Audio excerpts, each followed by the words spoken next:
Hello, nobody and everybody whoever will happen to come in. And Ryan's not doing a live tonight, so I figured I would pop in and throw one up just because I'm sitting here. So we're here working on the 65 GTO, and I'll show you what I'm doing on it. I'm not really doing anything on it. Got a new kit that I am working on. Another one I'm going to start.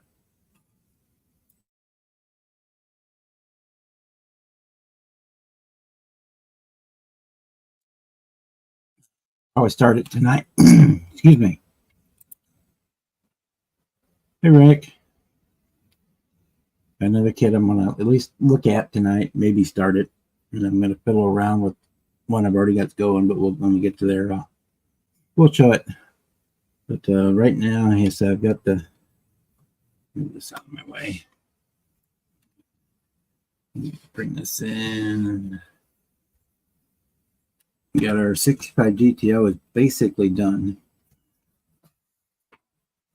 All I need to do is put wheels on it, which I've got, but I'm not exactly thrilled with them. They're they're the right wheels. They're the factory wheels that would have been on the car in 65. Come on, camera, you can do it. But they just don't look, they look two-dimensional. So I do have a set of resin ones ordered that were supposed to be here today, but they're not going to be here till Monday. So, I mean, I could put the wheels on it and call it done, but I'm going to wait until those other ones get here on Monday and see if I like which ones I like better, and then I'll put them up, put the one I like better on. But other than that, it's done. I made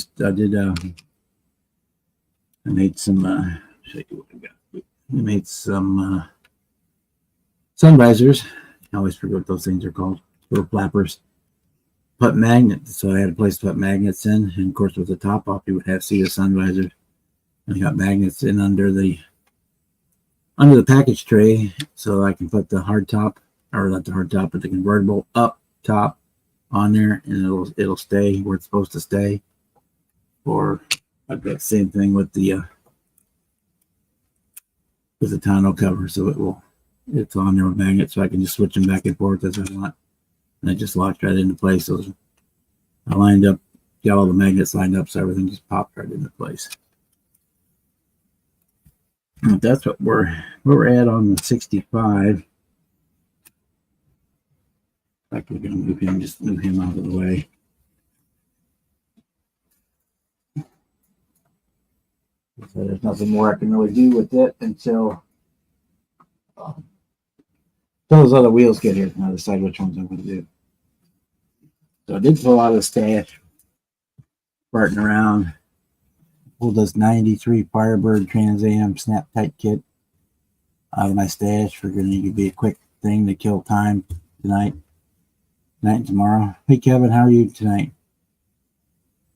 Yeah, the magnets and they were dirt cheap. I mean, I got like 200 of them for $5 or $6 or $10 or something like that. I don't remember. I got them grabbed them on Amazon. I did it on my Corvette Stingray, but I didn't think about doing it until after the body was glued to the chassis, so I had to kind of fish them in, and they don't line up exactly right, so the top always wants to sit a little crooked at time. I move it to the right spot, it'll stay, but if you wiggle the car just a little bit, it pops out of line. But anyway, I figured I'd do this one and would kill a couple days. I'm going to probably use different wheels. And it says it's a skill level 1, and it's a snap tight kit, but it has a full engine, has a full interior, has separate door cards for the interior. Hey, one. Well, I thought about that, but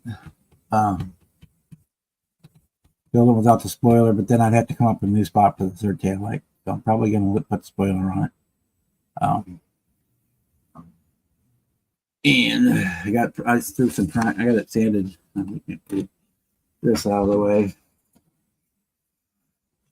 I got it sanded, and I put some Tamiya pink primer on it. The light is blowing it out. They're getting closer. I'm halfway considering leaving it this pink of the pink primer, just putting a clear on it and calling it a day. I am seriously thinking that, but I probably won't. I've got an orange over there that I'm wanting to use on something, so I'm probably going to do this one in the orange. But I got all the other parts. I mean, we're going to get the engine painted on black. We're going to work on that here in a minute. Got the belly pan painted in black. We're going to start working on the details on that.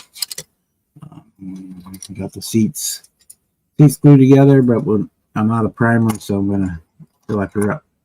Well, aside on the color for the interior, or for the body, there's no sense picking out interior color. There's our other parts: front and rear roll pan,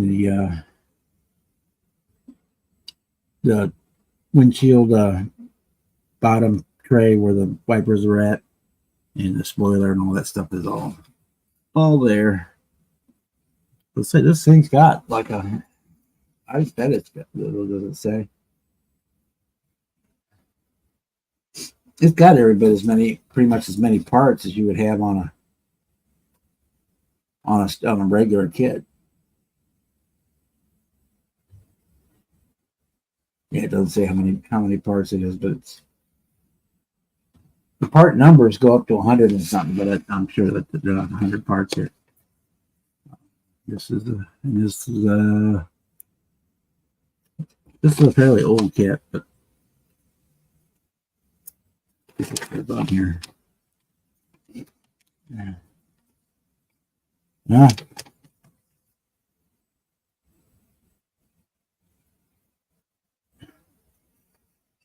Yes, it's not a chintzy car for being a snap tight. I mean, I'm going to glue everything, but put the copyright on there. Yeah,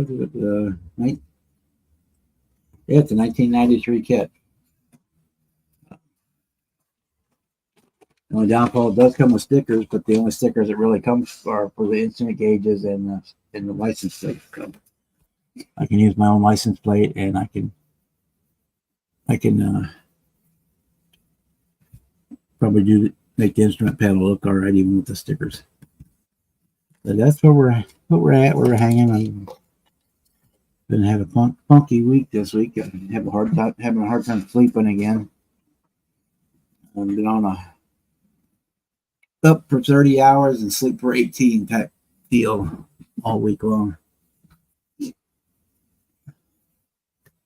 I don't know why, but I go to the doctor here again in a couple of weeks if things aren't settled. I'm gonna see.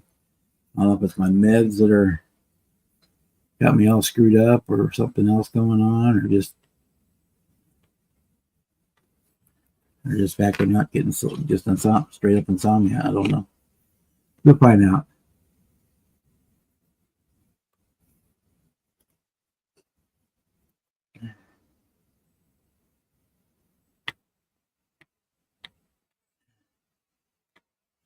Get me some more silver too. Just about out. Aluminum it is. It's not silver, I guess. Well, silver is aluminum. You want to split hairs. Hey Jason, how are you today?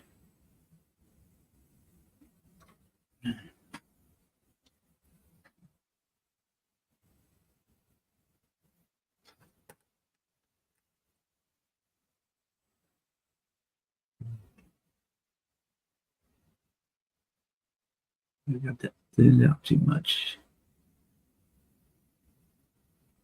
It'll work. It'll save me from having to do the panel liner on it later.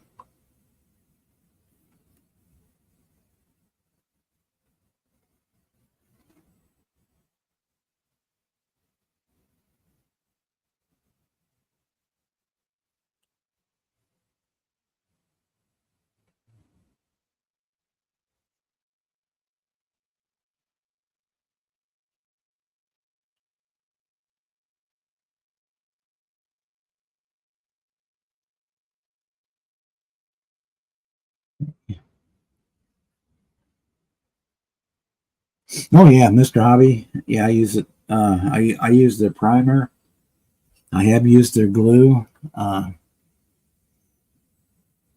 Their the 400 leveling thinner is like unicorn. Everybody calls it unicorn tears because it's such a great product where you can use it on Tamiya paints or Createx, or you can even put it in your 2K to thin and level, get your paint level, the spray out level, because it's got a retarder in it a little bit.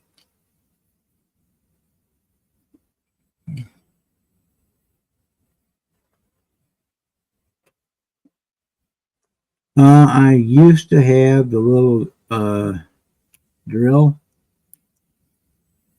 and I don't know what I did with it. Last time I moved it, I don't know where it went, but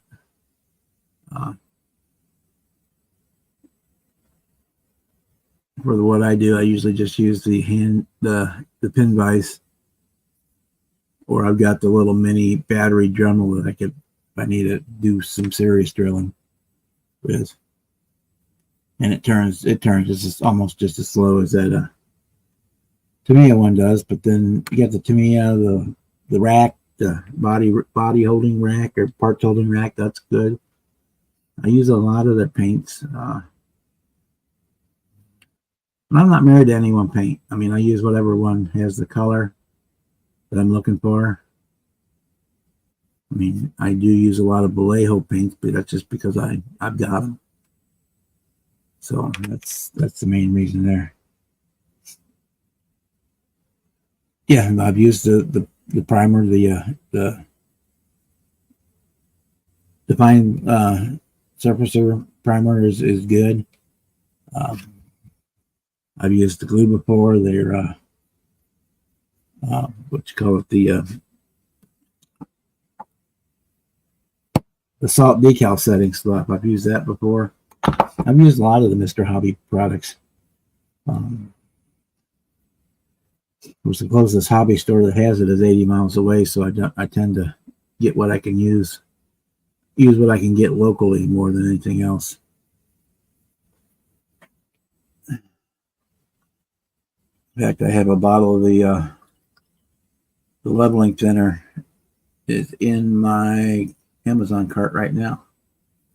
If I get a little bit of cash put aside, I'm going to probably order some more because I'm out.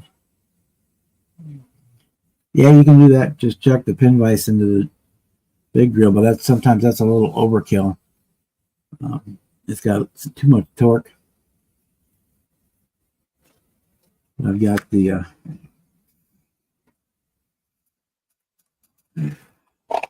what I use for buffing and polishing on the bodies too.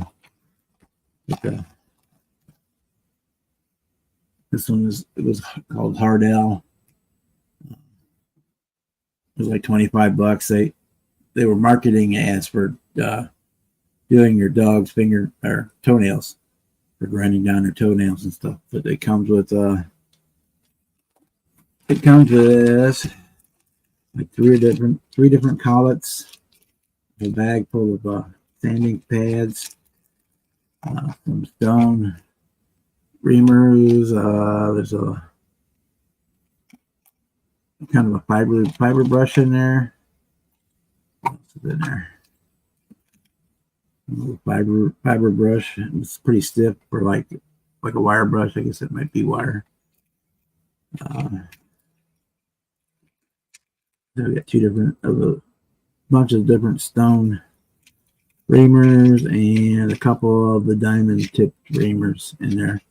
This whole thing was like $25, and it's USB rechargeable, and it's got 3 speeds. So that's the low speed. And the nice thing is that, like, if you're polishing, it'll stop.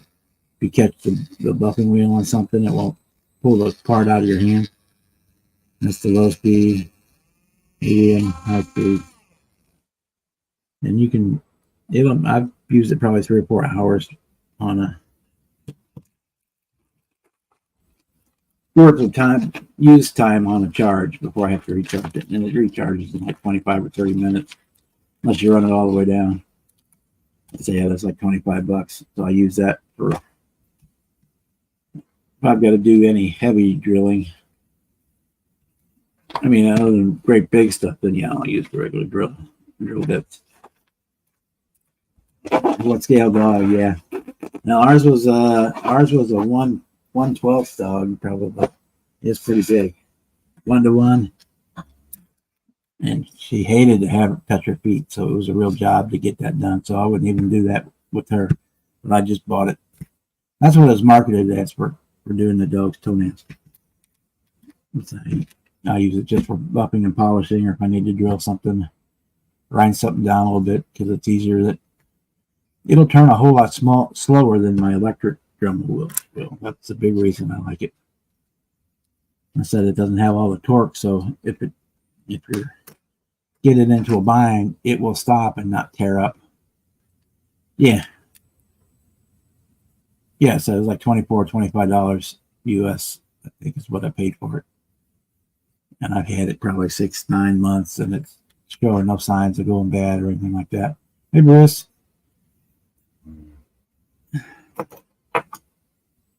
And say, well, you're just using it for your hobby, for like models. You don't need the big Dremel. Anyway, let's see. There's anything on here I want to paint. Yeah.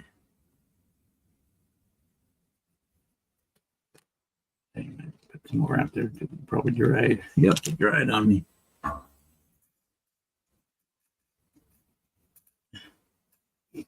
Yeah, they're great little ones inside. And I got the polishing wheels, the cotton polishing pads. They were like $10 for 10 of them or something like that. I don't even know where they're at right now. I saw them the other day, but I don't know what they do with them. Oh, here they are. The cotton polishing wheels. It was like 10 of them in this package. And it was like $10, $9.99, something like that. And it's where it says right on there for polishing cotton or jewelry, watches, glass, silver. There they go. I use that, and I use the what is it? The Novus. Wrong one. That's the heavy. I never use that stuff. Except on my headlights. When I got to fix my headlights on my regular car, I use it. The pine. I use the pine, and then if I need, they got their polish.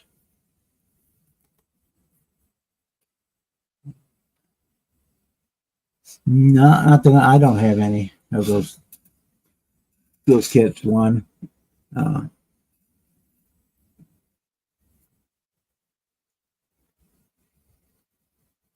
must not know what they're doing because apparently the Hyundai and the Kias are the two easiest cars to steal out there.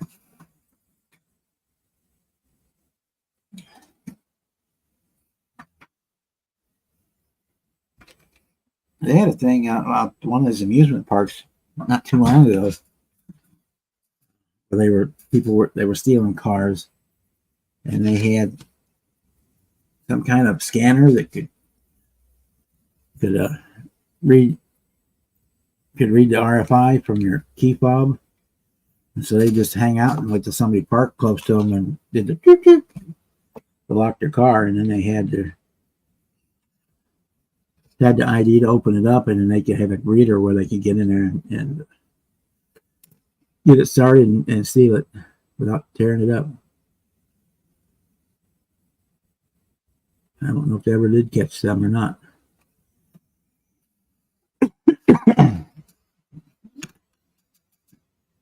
It may have been. I'm sure it was kind of big time professionals. You know, those weren't kids out looking for a joyride or to pick up get some crack or whatever. That was pros for chop shops. I'm sure most of those cars ended up completely stripped out or in a container on their way to the Middle East. So I don't remember hearing if they ever caught him or not.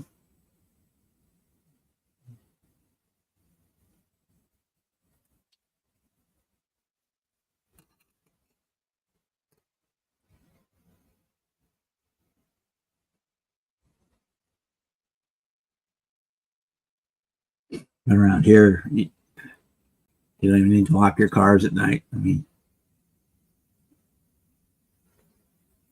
I think it's the weekend, so yeah, mine is probably locked, but halftime during the week, I don't remember to lock it when I get out. I think you just want to dry brush that.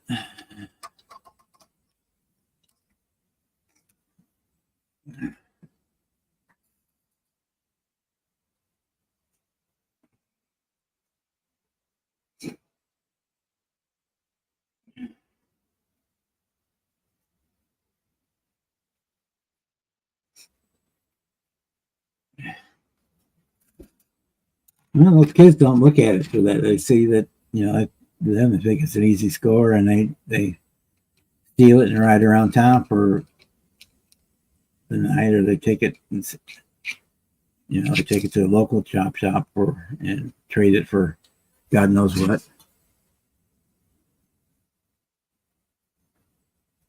And just those Kias and Hyundais are so easy to get into that's their chosen target of opportunity. That's the ones they go after.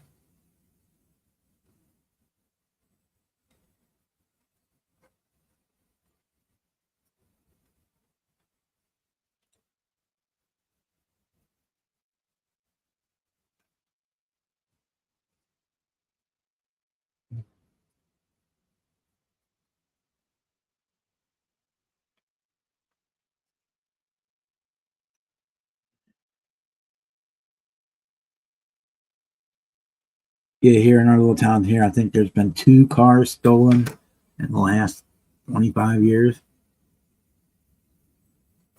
And both of them were teenage kids out looking for a joyride.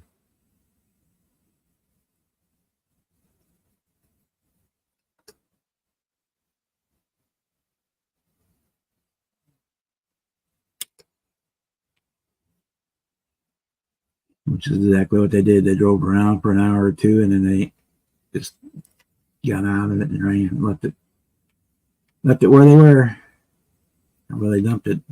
Probably not too far from where the one was, not like a half a block from where they stole it, where they left it.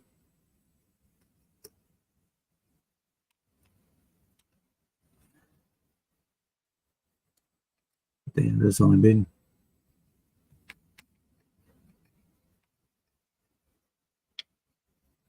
one other one stolen. It was stolen. I don't think, but they recovered it about 2 months later, but it was totally stripped out, left out in the woods.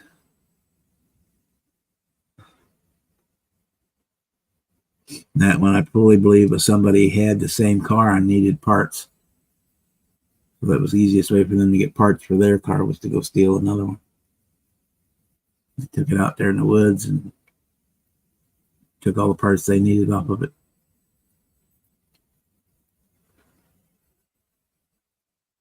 Where they could work on it over a course of 3 or 4 days and not get caught.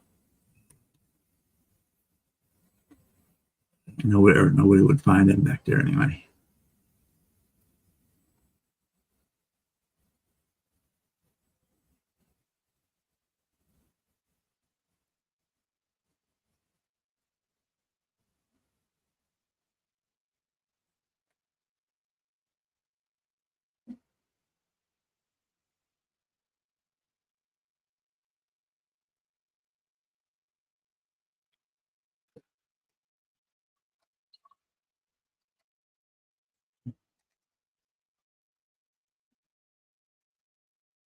They don't care. If a car is a car when you're 15, 16, 17 years old.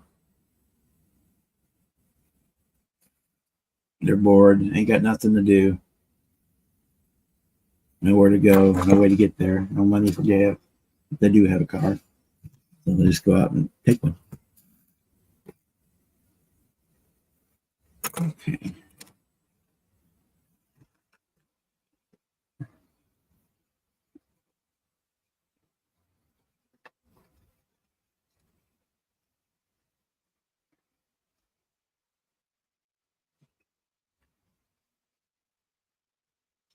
I painted this first with a lacquer paint, and I'm doing the dry brushing and stuff with an acrylic. So if I get somewhere I don't want it or anything, I can just wipe it off. And it's the bottom of the car, so nobody's going to look at it anyway.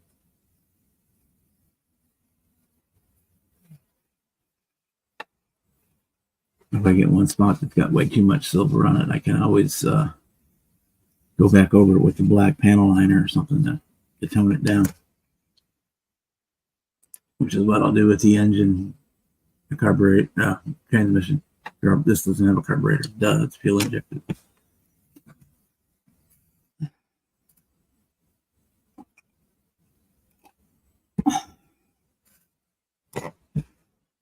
But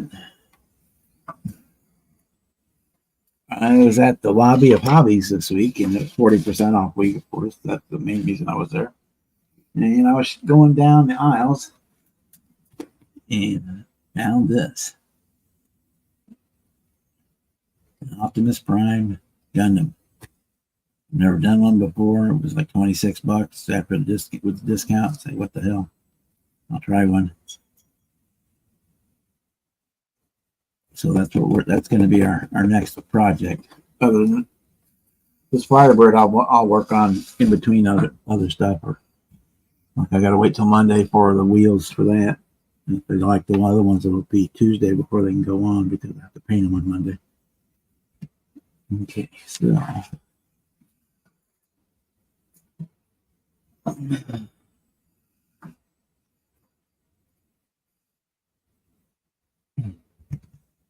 Yeah, well, they still do that. My sister's house got toilet paper about 3 weeks ago,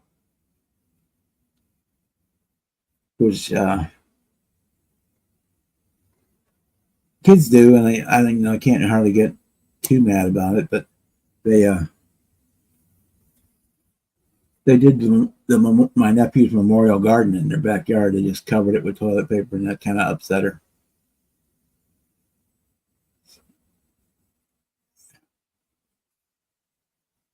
I mean, otherwise they had like 3 or 4 strands hanging from the mailbox, and some hanging from the railings, and a couple hanging on the cars. But he kind of got upset when they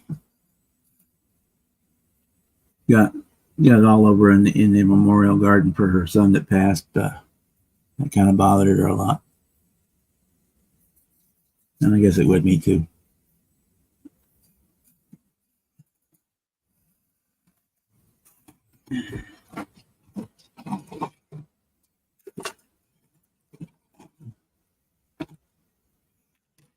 Okay, we need these parts next, I do believe. So the link is at the top if any of you guys want to hop in.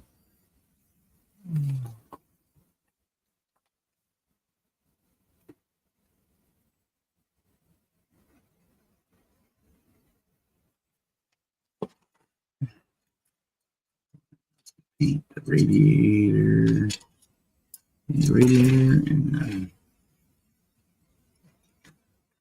fan cover.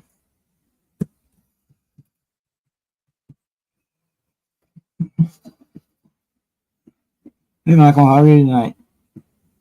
We're just hanging out. We came on because Brian wasn't having a live tonight, and I was sitting there bored, so I kicked on the old live stream. We'll stay here for an hour or so or two and see what happens. See how things go. If stay slow, we'll probably quit early. If it gets busy, then we'll hang out longer.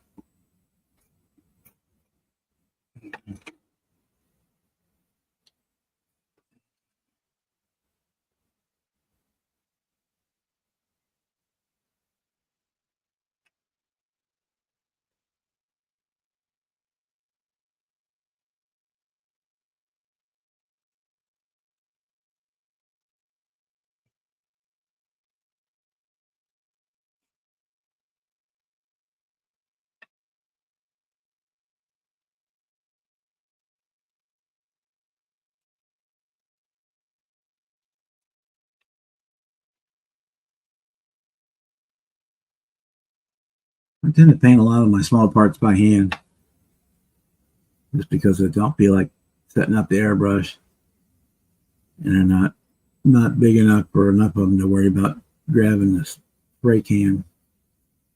Or so I do a lot of these small ones. I'll do hand paint them.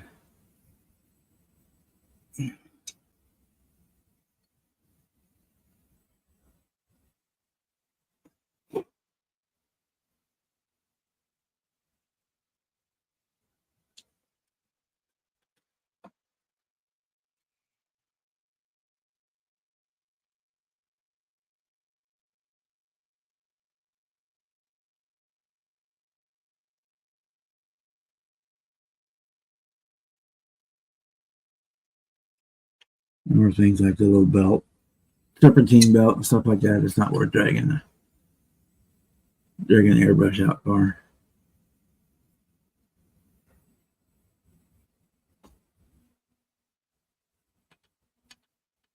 I'll just paint a flat black to start, and then I'll go back with my gray black on the actual belt to give it the rubber color. I think we want paint with them be black. They're supposed to be white. Okay.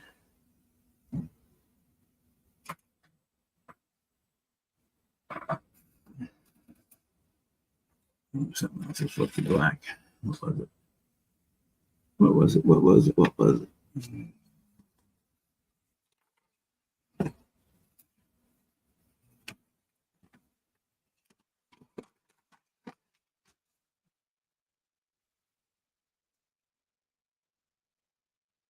Hey, Mike, how are you? I saw you put your video up today, but I haven't had a chance to watch it yet.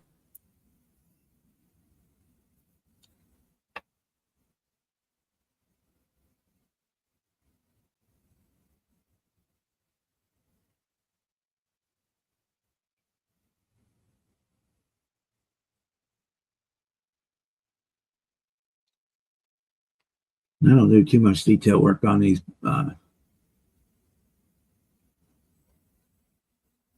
modern cars either, on the engine, because you can't see most of it once it's put together.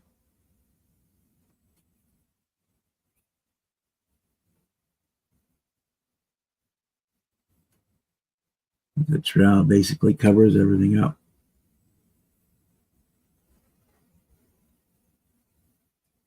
I don't do the plug wires or anything like that on them because you can't see it. So they've had the coil packs instead of the plug wires anyway.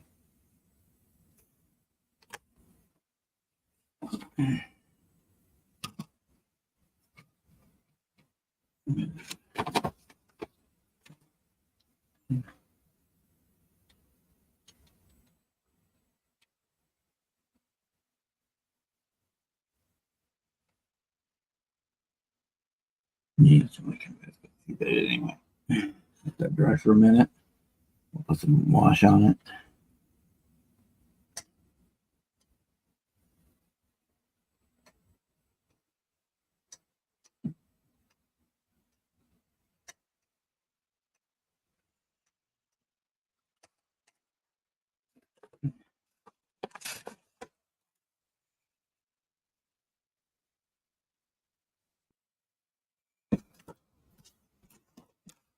White. Actually, we're not going to use white. We're going to use like light gray. It will cover better than the white will.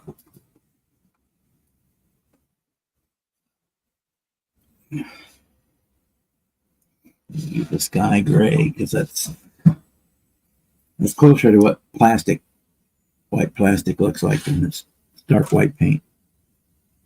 In my eyes, anyway.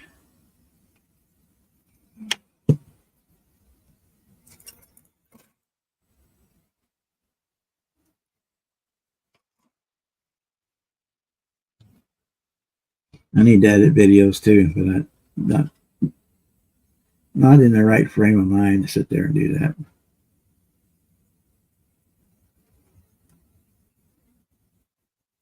I do that when I'm tired. I kind of don't do a good job of editing, and I end up having to take the video back down and redo it. So I'll wait and I'll do it tomorrow morning.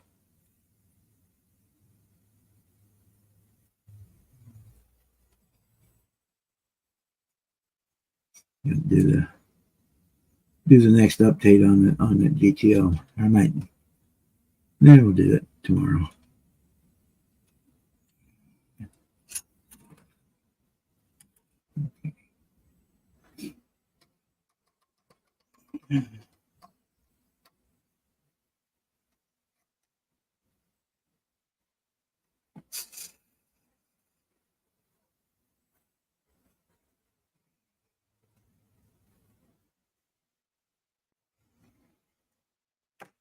Yeah, a little barbecue and bourbon. I've had a couple of nights start that way.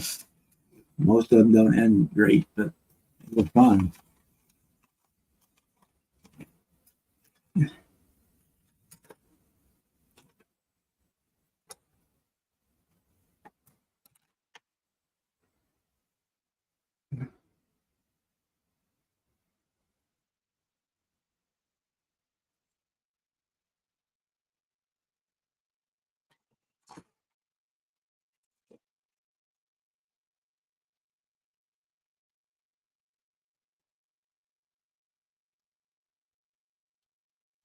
I've got to get a new palette. It's getting where I can't tell where I put the fresh paint down.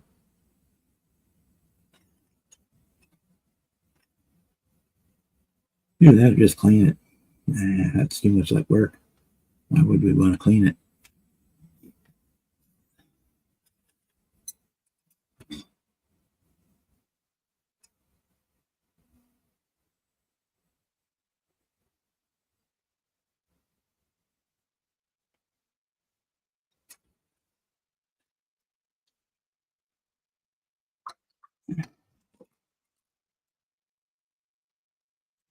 I need to do this though.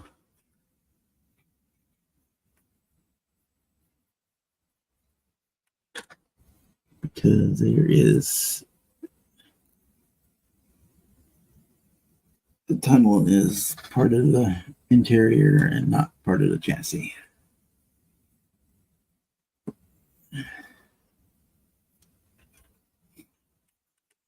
All right, we'll be here for a while.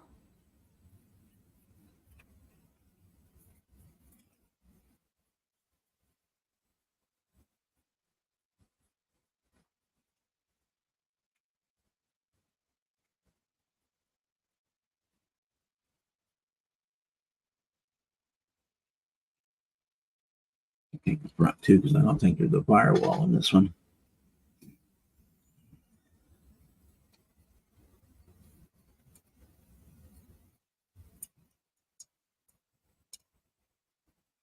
If there is, it won't hurt to paint it anyway.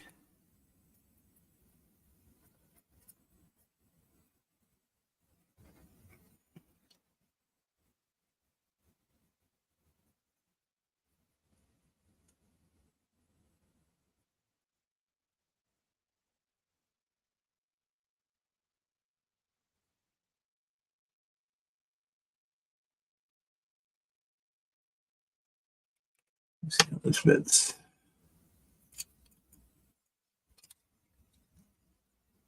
Yep, that'll do it. That's enough for that. Enough for that.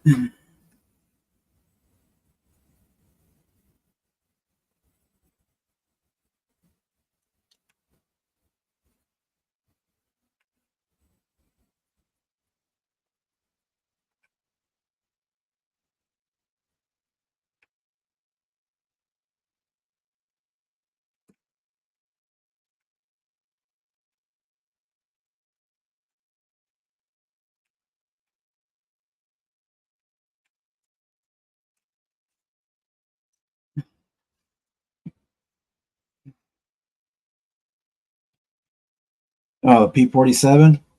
Uh, they're easy to get replaced. You can get tons of places have replacement ones. I've gotten them from Microscale. Those are super good.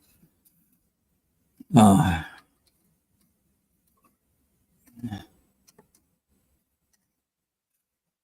you got to get new ones, kind of you might want to research a little bit, pick a pilot or pick a scheme that you like for them.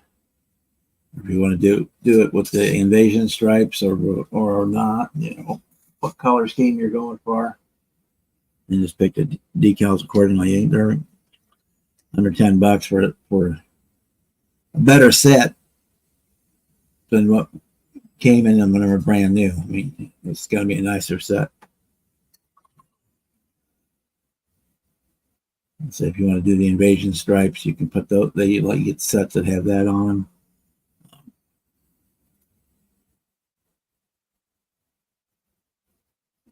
And there's some sets that have 3 or 4 different on one set, 3 or 4 different planes you can choose from.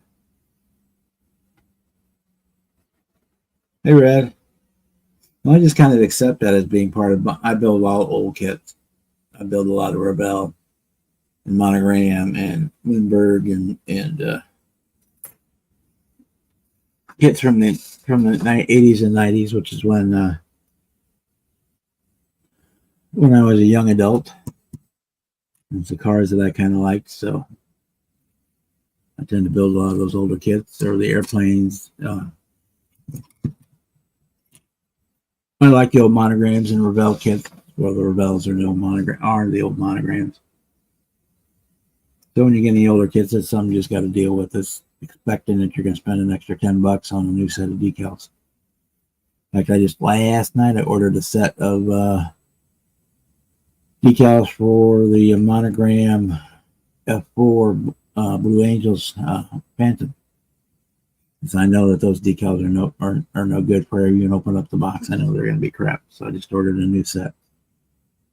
They were with insurance and shipping. They came in taxes and everything. They came in right at $20.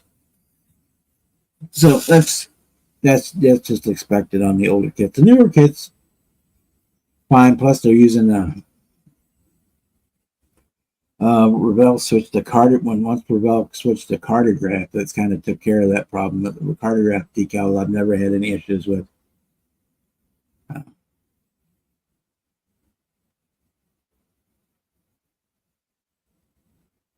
Yeah, because that World War II, almost all those guys painted their planes differently, and their own nose art on a lot of them and stuff. So you can kind of pick and choose what you want. Pick one that's what you want it to be, and so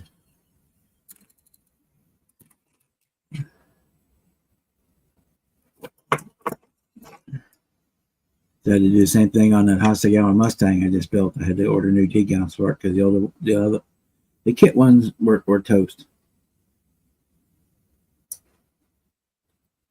As soon as they got as soon as you got them damp, they just exploded.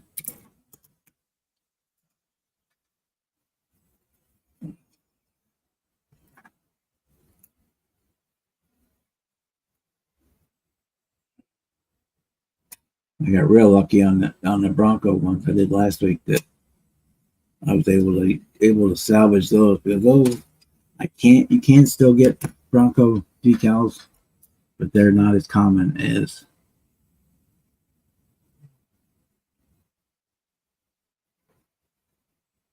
a P47. There's a lot more options for the P47 than there is for a Bronco.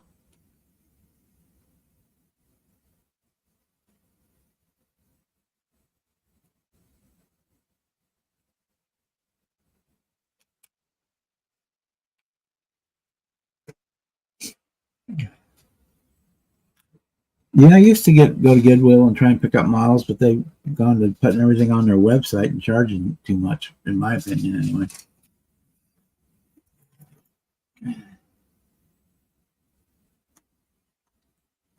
Yeah, same thing. I mean, hey, Mark, we're a little tired, but we're here.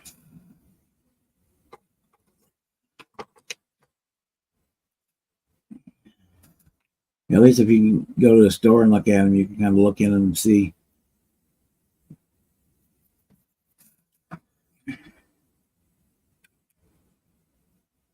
See what's in the box.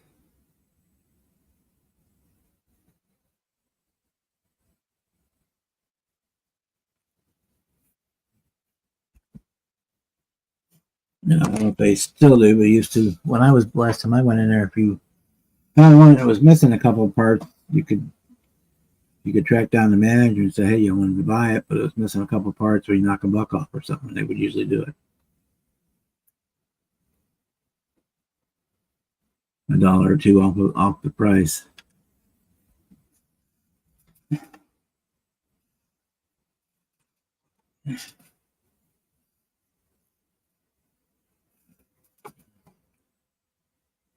Like Hobby Lobby, they'll take returns on model kits, so you'll see one without, sometimes on the shelf without a wrapper on it. And you look in there and see that it's got any parts are missing or messed up.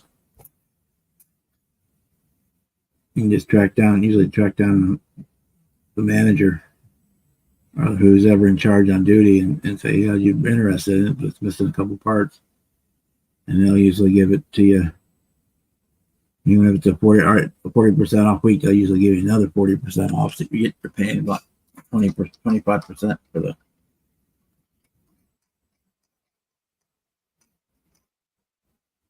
And you got Orange Blossom Special. Cool.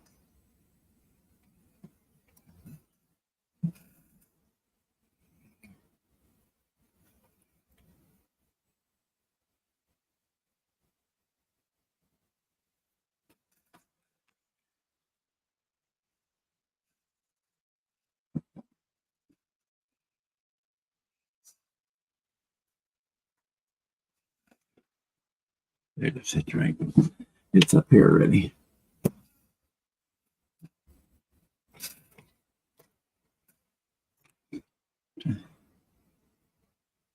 Well, if that one's not complete, it's got a lot of cool parts in it, so not a total loss.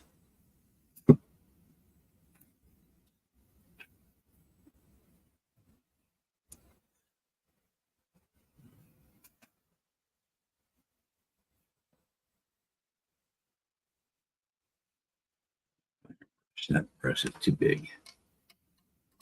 Too big for those tiny little belts.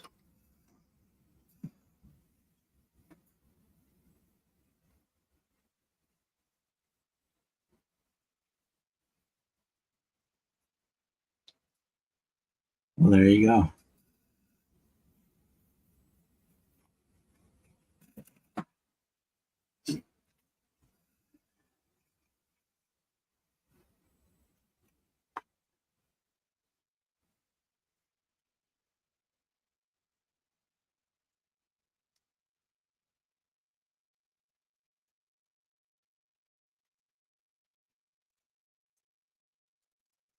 Fancy brushes here. All my 5 and 10-aught brushes.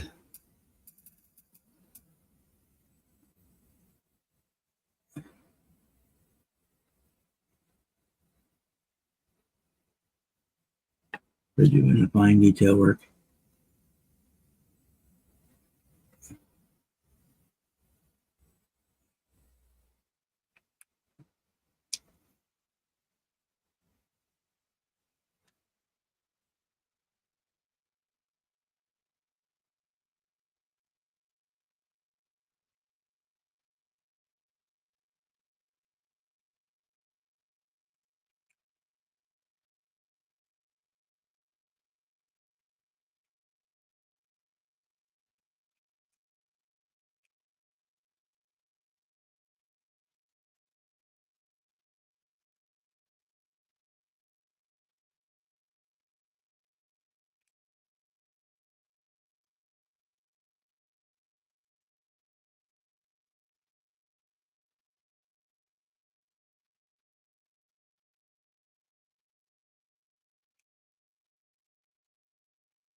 Parts.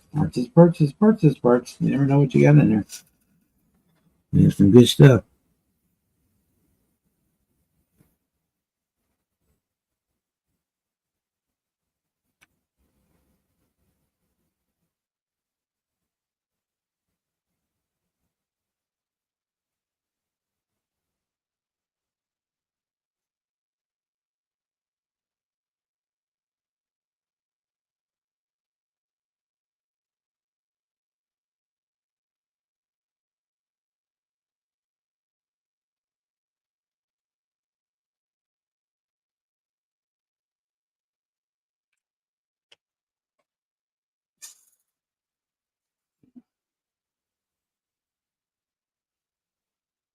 Cool. I've got a couple of those old Red Baron kits. Including the one I got the one in the tin box, still wrapped in the plastic, and I got a couple more. Not all of them are complete, but I've got enough parts to make one. My plan is eventually I will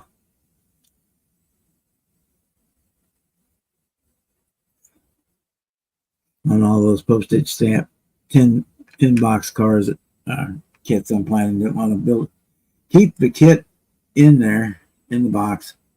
Go ahead and get another kit that's not in the box,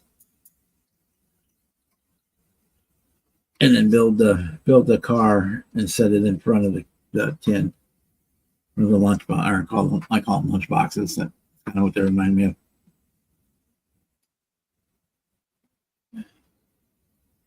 I got 3 or 4 of them back there of the different ones.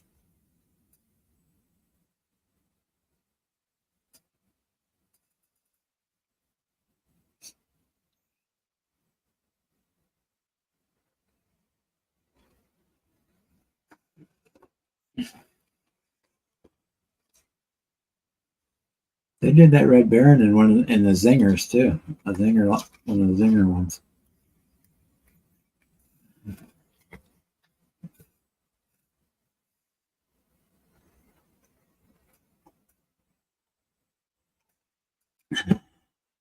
You want to get really cool? The Revell has a 120 Ace scale Red Baron Fokker DR1 triplane for the Red Baron's plane, and the car is 120, 124, so it's or 125, so you're real close there on scale, close enough for government work, as I like to say. So you could actually build them both and have them display together, because the Red Baron comes with a little bitty one,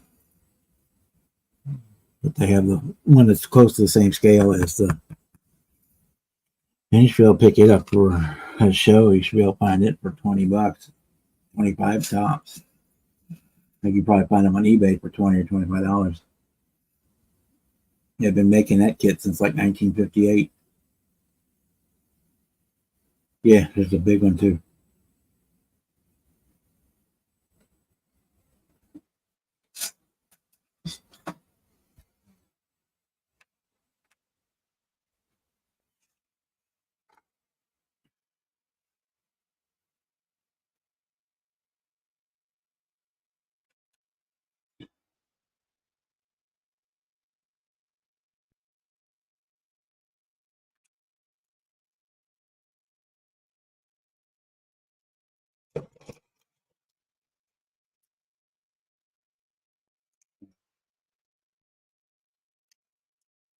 You know, it's tin box kit. It seems like every time I go into Hobby Lobby, they've got a different one. So I usually end up picking one up.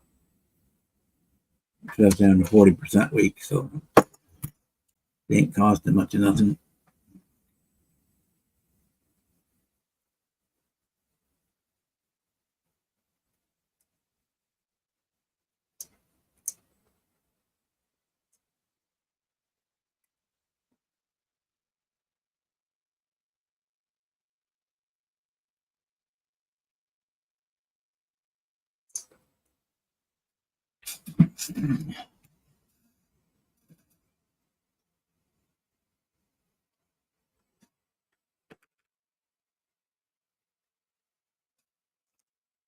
So,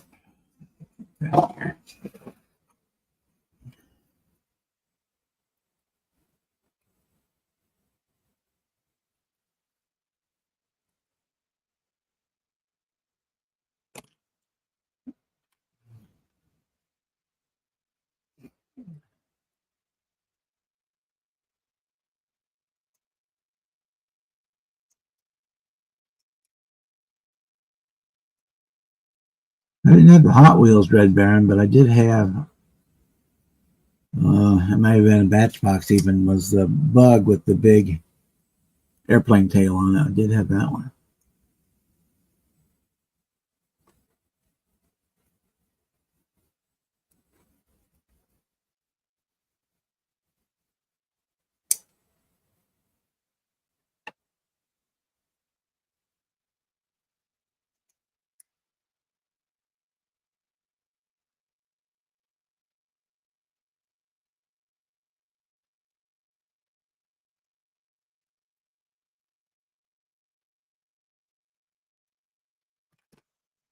that.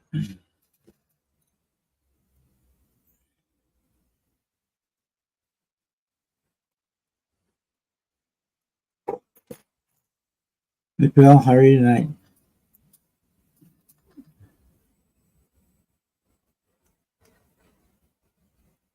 There we go. That's what it was.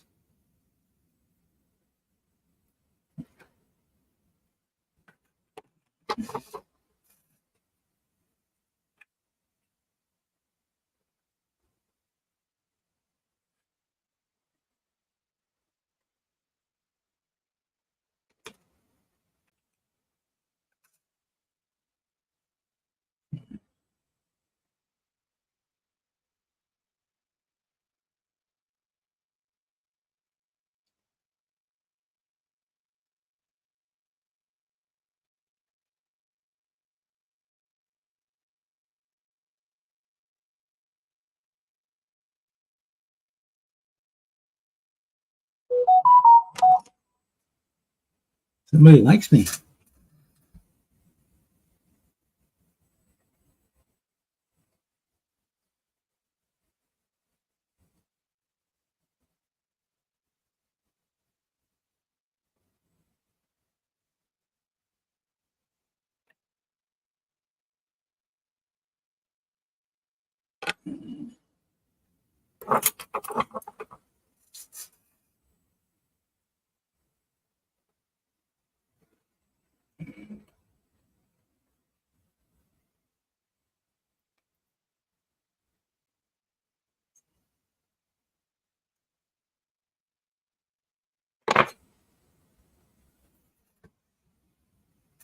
Mike is back.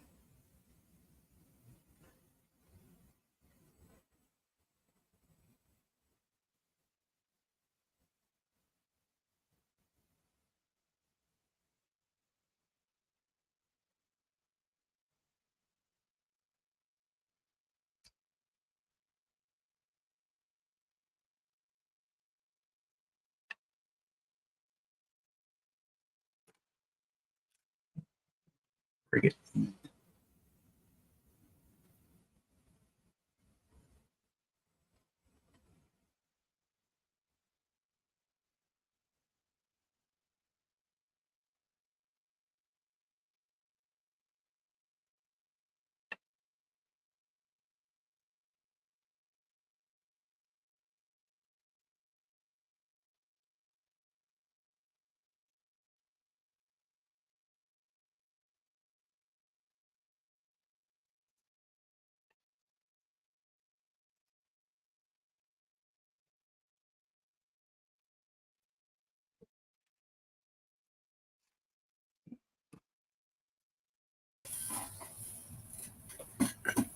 Hey, James, how are you tonight?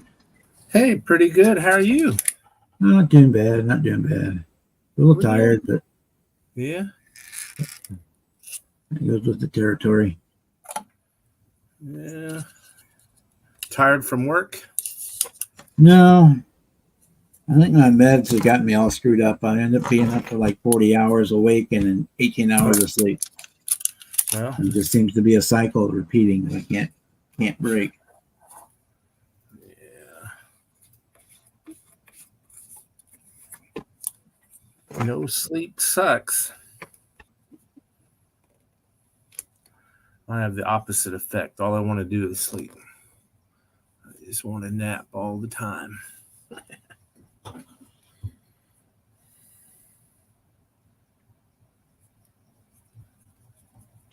Yeah. Where's everybody at? Well, Brian's not having didn't have a stream tonight, so I'm bored, so I just started one up. We've got 16 people out there. We got Rick and Kevin and Mike and Mark from Blue Streak is out there. Phil from Morton's Hot Rod Shop. Red's in there. They're all just hanging back in the background. Yeah.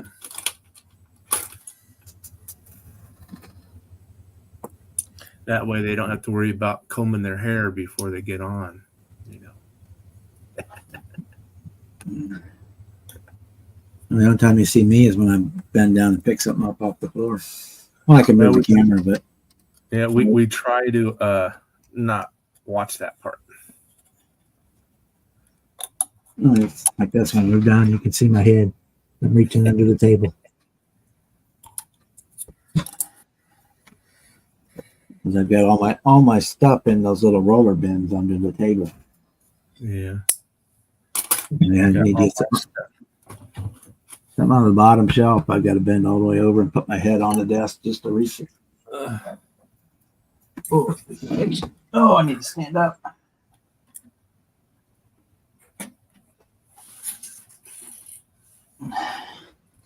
That's the old underwear. They were kind of grabbing me. I got a funny story about underwear. When I was a little boy, my mother told me you always have to wear underwear because if you don't, you're going to zip something up you don't want to. And you know, being a little boy, I didn't pay attention to her. She didn't know what she was talking about. Well, she did. And boy, let me tell you, it hurt. It happens. I have worn underwear ever since.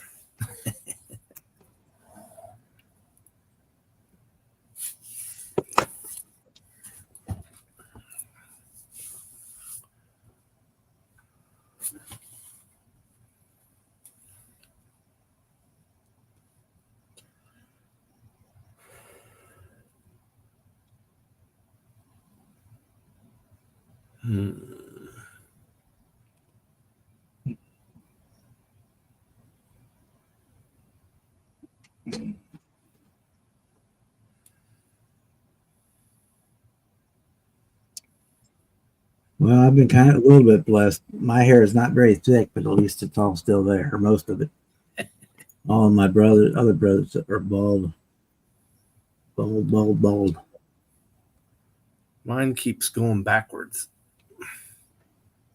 It's now my hairline's not at the top of my head, I think. There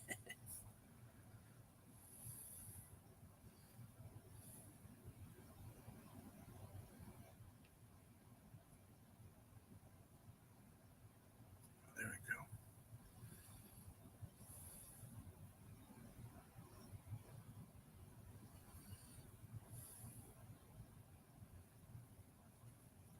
My hair is getting there.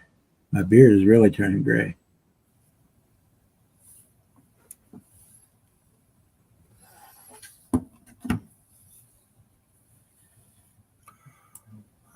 My dad was the same way. His hair didn't change, but his beard did. Yeah. His hair stayed dark, but his beard got lighter.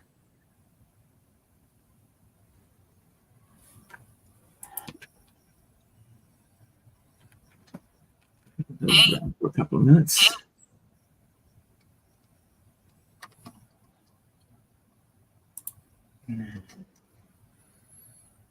Yeah, see, all three of my brothers, by the time they were 21, 22, they had nothing on top, just on the sides. Yeah.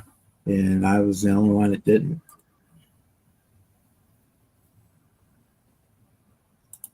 And my dad's dad was cue ball bald for all the time I ever remembered it seeing him.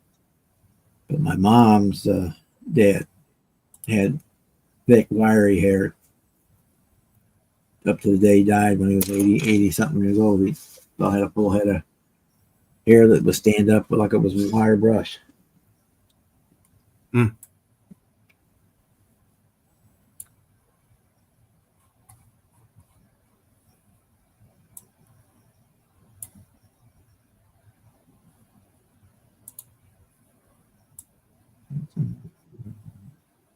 Nothing important.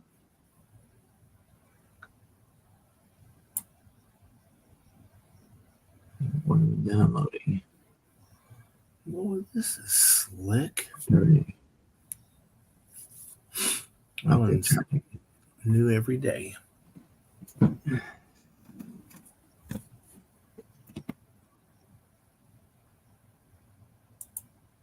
have to cut mine 3 times a year.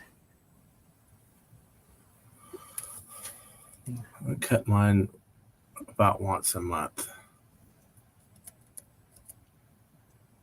But I take it all the way down every time I cut it.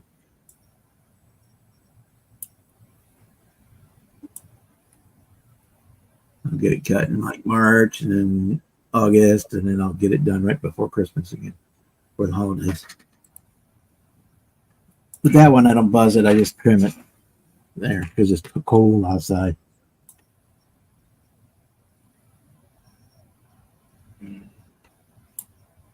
Let's see.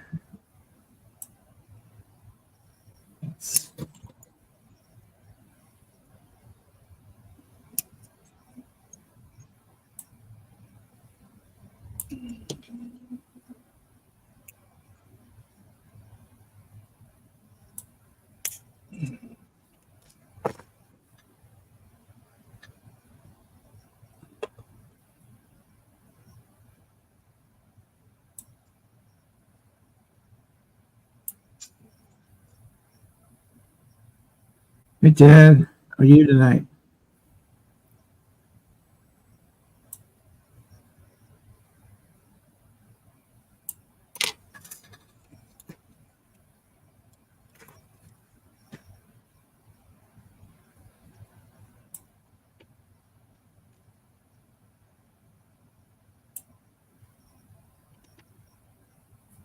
Party 6. Where's Party 6?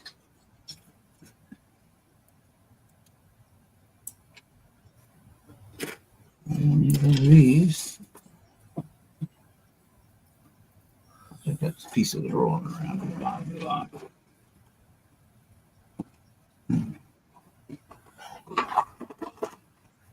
Yep. Where it was.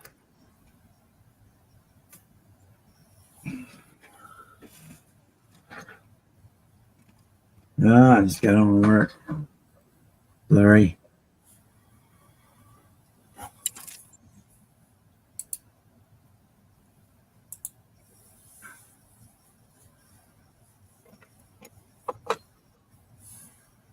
Hey, Donnie. How are you tonight?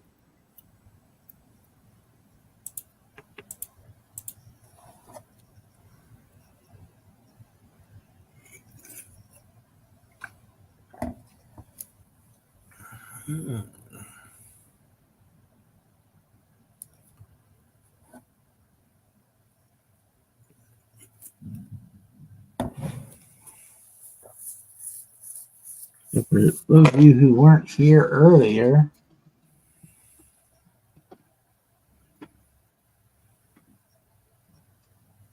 the GTO, I'm just waiting to get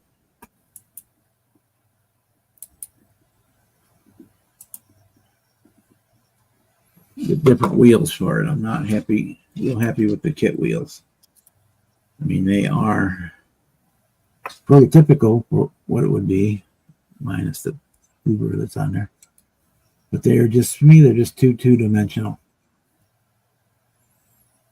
Even with the wash and stuff in them. So I ordered a set of basically the same wheel, but they're 3D printed. So they're hollow. You can see through them. You get those. Those will be here Monday. Hopefully they look better and I'll use those. But other than that, we've got it done except for the wheels. Get it up. We went with the 3 deuces on there, and we did wire it. We built this front panel for it. And so I could switch between tops. I used magnets. There's so they'll show there's 2 from the front. There's 2 back here in the back. You have 2 magnets under the package tray, and then I had to make headrests for it anyway, or sun visors, not headrests, sun visors. So I buried magnet in each one of those, so this just goes right on where it belongs, stays. Anything I can take it off and switch it out with a tonneau cover because I did the same thing with it. And we did a black and gray interior on it. Which the camera doesn't like that. There we go. Well, when I show the video, we'll see it better.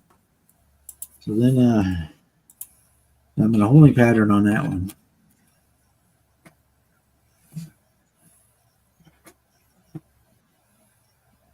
I pulled the little kit out of my stash. This 93 Firebird Snap Tight Kit, which is calling it a Snap Tight Kit is very loose because it's got like 100 parts to it. I mean, yes, you could put it together without any glue, but and otherwise it's got a full motor, radiator, full chassis, the whole 9 yards. Separate door cards for the body, for the interior tub, all that good stuff. But I haven't decided what color I'm going to paint it yet. Right now, it's to me a pink primer because that was the only primer I had here in the house. I'm kind of half tempted to leave it this color, just clear it. Yeah, clear it. I don't know if I will or not. I may. But I can't do the interior until I decide on what color my body's going to be. All right, so we need black. Yeah, that's black. For this radiator. All right, mouse, take me off the big screen. Hey Dale, how are you tonight?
Yeah, we got show season starting here in a couple of weeks, so I'm gonna start figuring out what I'm gonna take for the shows this year.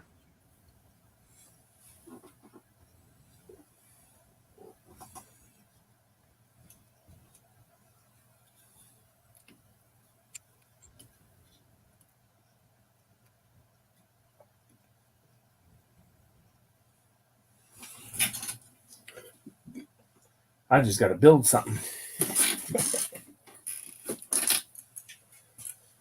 Get it built. That's not a problem with me being stuck home all day, every day. That's all I do. Well, I really don't have an excuse. Except for, I don't know, laziness or something. I don't know. I have all of these. I have the opposite problem. I have to narrow down what I'm going to take. Holy crap.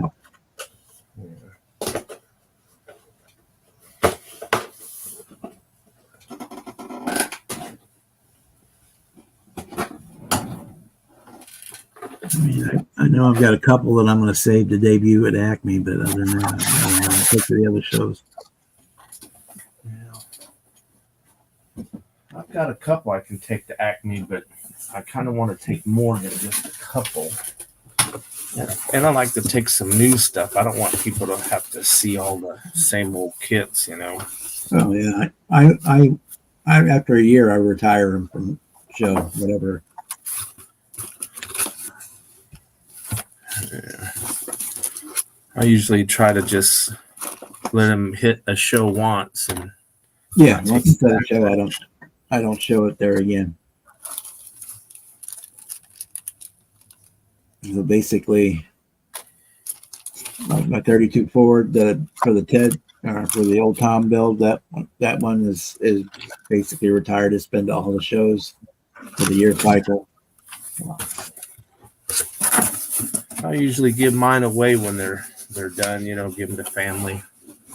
Yeah, my brother has some of them, but I bought a bunch of those a couple of those big acrylic cases that hold 24 each. They're wall mounted.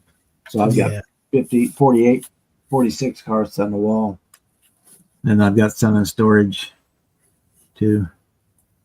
Yeah, my brother, I give a bunch of them to my brother. Now I built a couple for four people, like the guy that works on my car. He works on my car for a case of beer, and I've usually build him a car every now and then. Yeah, I finished the car since Acme last year. Oh. Yeah, same here. Well, no, actually, after Acme, I built a pickup truck and took it to the Buckeye Classic. But I haven't. That no, I also built I built that Demon Kit box stock. Yeah.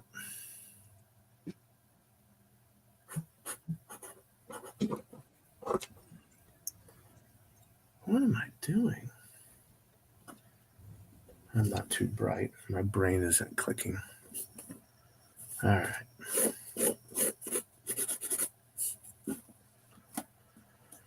I usually I pick out usually 5 or 6 categories for cars anyway, and I try to take 2 cars out of each category if I have them. Yeah. I think the next show, it's not a show. I think the Coma. I gotta look. The Coma dinner is coming up. I can't wait to go to that. That's always a good time. Our next one here is the IPMS show.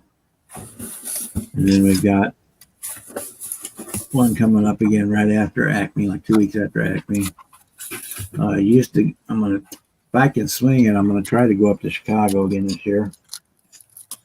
The IPMS show up there. Yeah. Because I like that show. That's a usually good show. For vendor wise, there's usually a good selection of vendors. Probably more of it, almost as much as I see at Acme vendor wise at the Chicago show. Yeah. I think it's positioned where, more people can get there, Well, it's a good time. It's right at the beginning of the holiday season. So it's right when people have got Christmas presents and stuff on their mind. So I think it helps them do a lot more sales. Are a lot more willing to travel to a show at that time.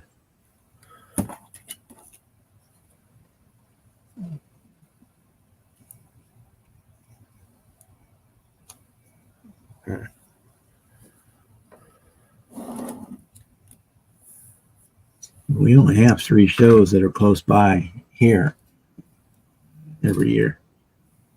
So I have to travel with everything else.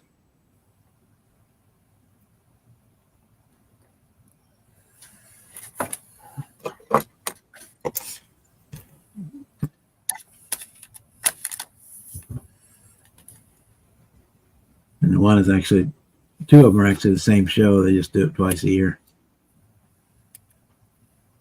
Yeah, one in Louisville's like that. It's the same group puts on 2 shows a year.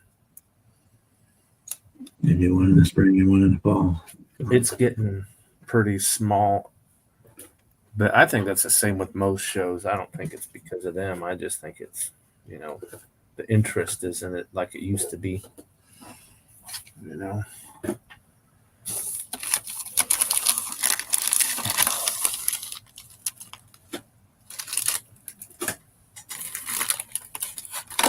That show I like, but I'm hoping they had to move to a different hall this year because the community center that they normally were in is getting remodeled or something. So hopefully they can go back to that one because the building they're in now is super dark in there.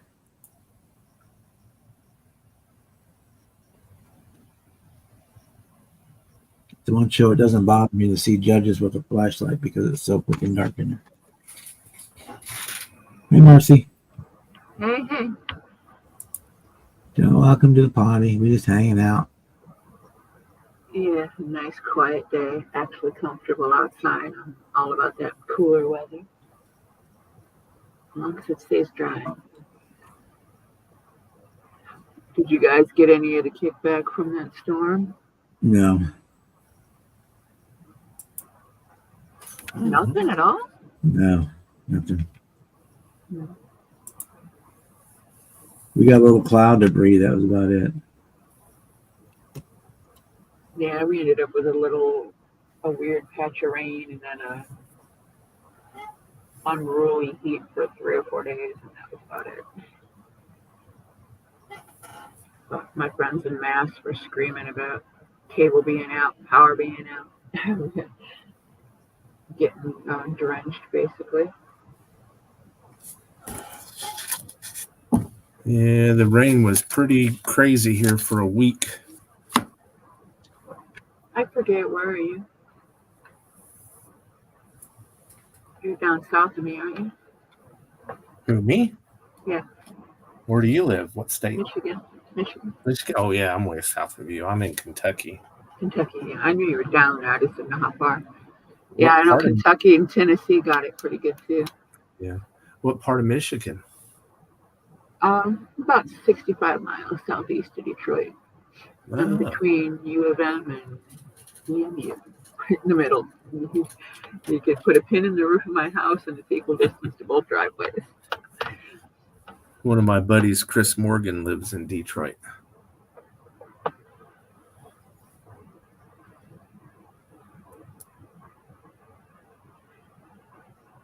Might even be somebody I know. I need a face though. Chris I saw Morgan. his name. He's the guy who does Morgan Automotive Detail. Yeah. I know who that is. Yeah. I've known him since forever. Yeah, You know. I've known him since he started doing our show here. So however long ago that was. Shoot. Let me think. I've probably known him for at least 20 years now. I've met him at the show here, so however long ago that was, it was his first show. I would have to go and look at our backlog of vendors. Yeah. He's a really nice guy. Yeah, I always get good deals when I buy a bunch of stuff when I catch them. I only see him twice a year, so. I keep meaning to just buy a bunch of stuff off of him in Mass. Yeah, that's generally what I do. So, Rick, did you get hit with the chocolate rolls or the cosmic brownies or the zebra cakes? Or I'll take some of them cosmic brownies, man. So what's really cool is where he lives in Detroit, the squirrels are black. Yeah, we have the traditional brown, red, black, the occasional gray, and if you're lucky, you'll see a silver one or a white one. So my daughter lives in Bowling Green, and they have white ones on campus. Mm-hmm. Yeah, they're all over campus on U of M. We've got little colonies of them because everybody feeds them. They're so used to being around people that they don't even forage. Mm-hmm. If they don't go into town and go, the townies all put up bird feeders, and those aren't for birds. Squirrels are like, challenge accepted, and they find the easiest way to get up the pole. yeah, looks like they're smart. On the diag on campus, there's this like a concrete fountain, and it's got some shrubbery on each side of it. And the wall is high enough you can kind of sit against it. And if you sit on that edge, the chipmunks will come out from under the shrubbery and get in your pocket. Oh, that freaking mini bear drive you nuts. They are rude. They will run your pockets. They don't care. They're so used to being around people. They got to check you for snacks. Hey. They'll run your pockets like a common thug. Nothing different than human children. Oh, worse. These If they things are know so that you small. got snacks, they'll be going They're through so it. small and they don't really weigh much of nothing. You get up with your hoodie on, pick up your bag to walk away and get in your car. And you got a fucking chipmunk running loose in your car because he was in your pocket sleeping. I had that happen once. It reminds me of that Ray Stevens song about the squirrel getting loose in church. It's kind of how it is when it's a chipmunk. Oh, the Mississippi squirrel. Yeah. Yep. Yeah, all you guys Yeah. listening wonder what we're talking about. Go ahead and just Ray Stevens. Google that. Ray Yeah, Stevens. Google Mississippi Mississippi squirrel. The day that squirrel went berserk. Have a Kleenex so you can Chipmunk, blow where it says town. squirrel. Malclusa. It was It a took me 3 hot hours to get Bible. that little shit out of my car. Broke down his Bible. They were jumping. He was so freaked out, he wouldn't let me help him. Suddenly there's a copyright infringement because Bob can't sing. They can Yeah, pick that. Bob's singing the If the logarithm can pick it up from that, good luck. It will. It'll pick it up by words. Because we said the title enough times. They're not rats, Kevin. Oh, that's so funny. That's all right. They can take my whole $2.55 that I made so far. Right? I don't even monetize my channel. I did years and years and years ago, and I made a whopping 17 cents. That was Man. back when monetization was fresh. Yeah, My first channel I made about $20 on, and I gave it up. But yeah. that was eons ago. I only did it to help pay for the fee for the StreamYard. Exactly. That's really all it's good for. And if you get lucky and you get a couple bucks extra, you can buy some glue. Yeah. See, for me, every time I turned around, they would hit me on my background music. Oh, good, GB.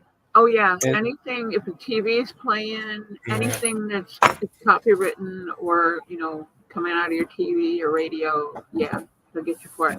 I got a warning for something I used out of the fucking YouTube library. Yeah, Oh, I are had that you happen. too. kidding me? Yeah, me too. I thought, hey, I'll be smart. They got this YouTube library you Yeah. can use. So I said, I'll use that. And What the library is supposed to do is automatically generate the copyright information in your description for the sound. That's it.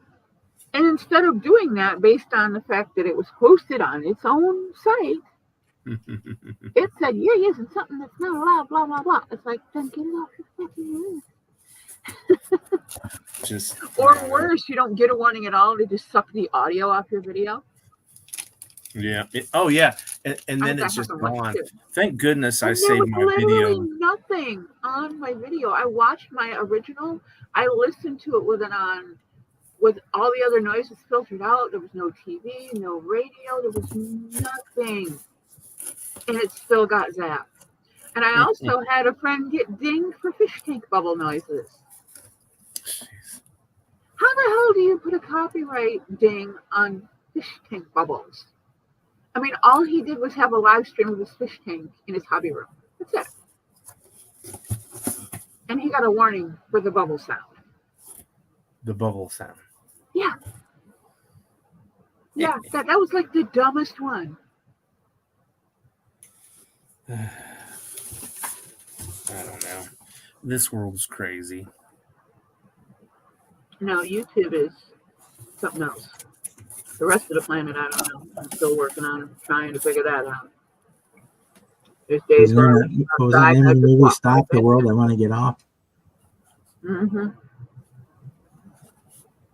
I went out Really? today because I was out of coffee.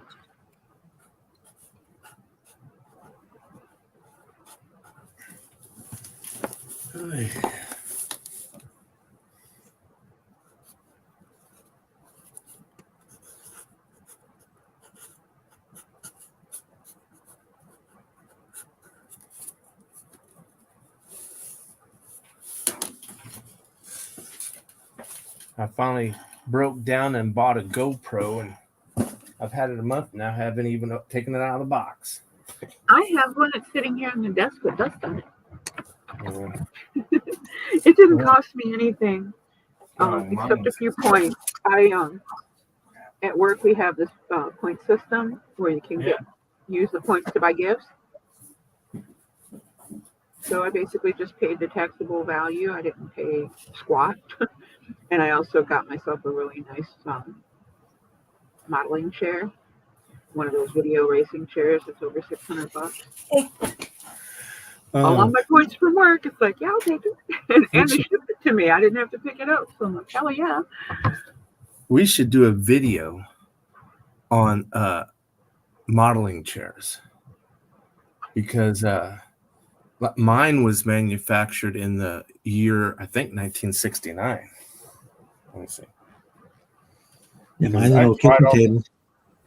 I Kitchen tried chair. all those chairs, and they would, the shocks would break, and you're like low riding all the time, and I just and so let me see if I can. move Yeah, I this. usually go down to the university store and get mine. They have Let's see. a resale building where they take all the old office furniture every time they buy new stuff. I had one like that for a long time. I got it from the university. I paid like $5 for it. Isn't this cool, man? And so it's a Mine had spring brown leather on underneath. Yeah, genuine fake leather. Yep. Say, I got one exactly like that in orange, but it hurts my back to sit in it, so I don't hardly sit in it. I got a regular Well- old vinyl kitchen chair from like 3 table sets ago. Yeah, the chair I've got out here in front of the computer that I'm sitting in right now is one of those less than $200 ones you could get at like Sam's Club or whatever, or at your local office supply. It's not horribly uncomfortable. It doesn't have the lower back cushion like my racing chair, so I just stuff a pillow behind my back and I'm good. I don't spend an exorbitant amount of time sitting anyway, so I don't sit long enough for it to start bugging my back.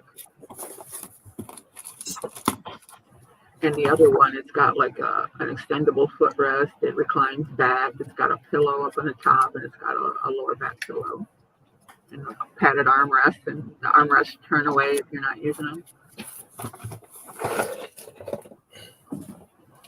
Ooh, I might That's the one I got through work. I'll be right back. All right.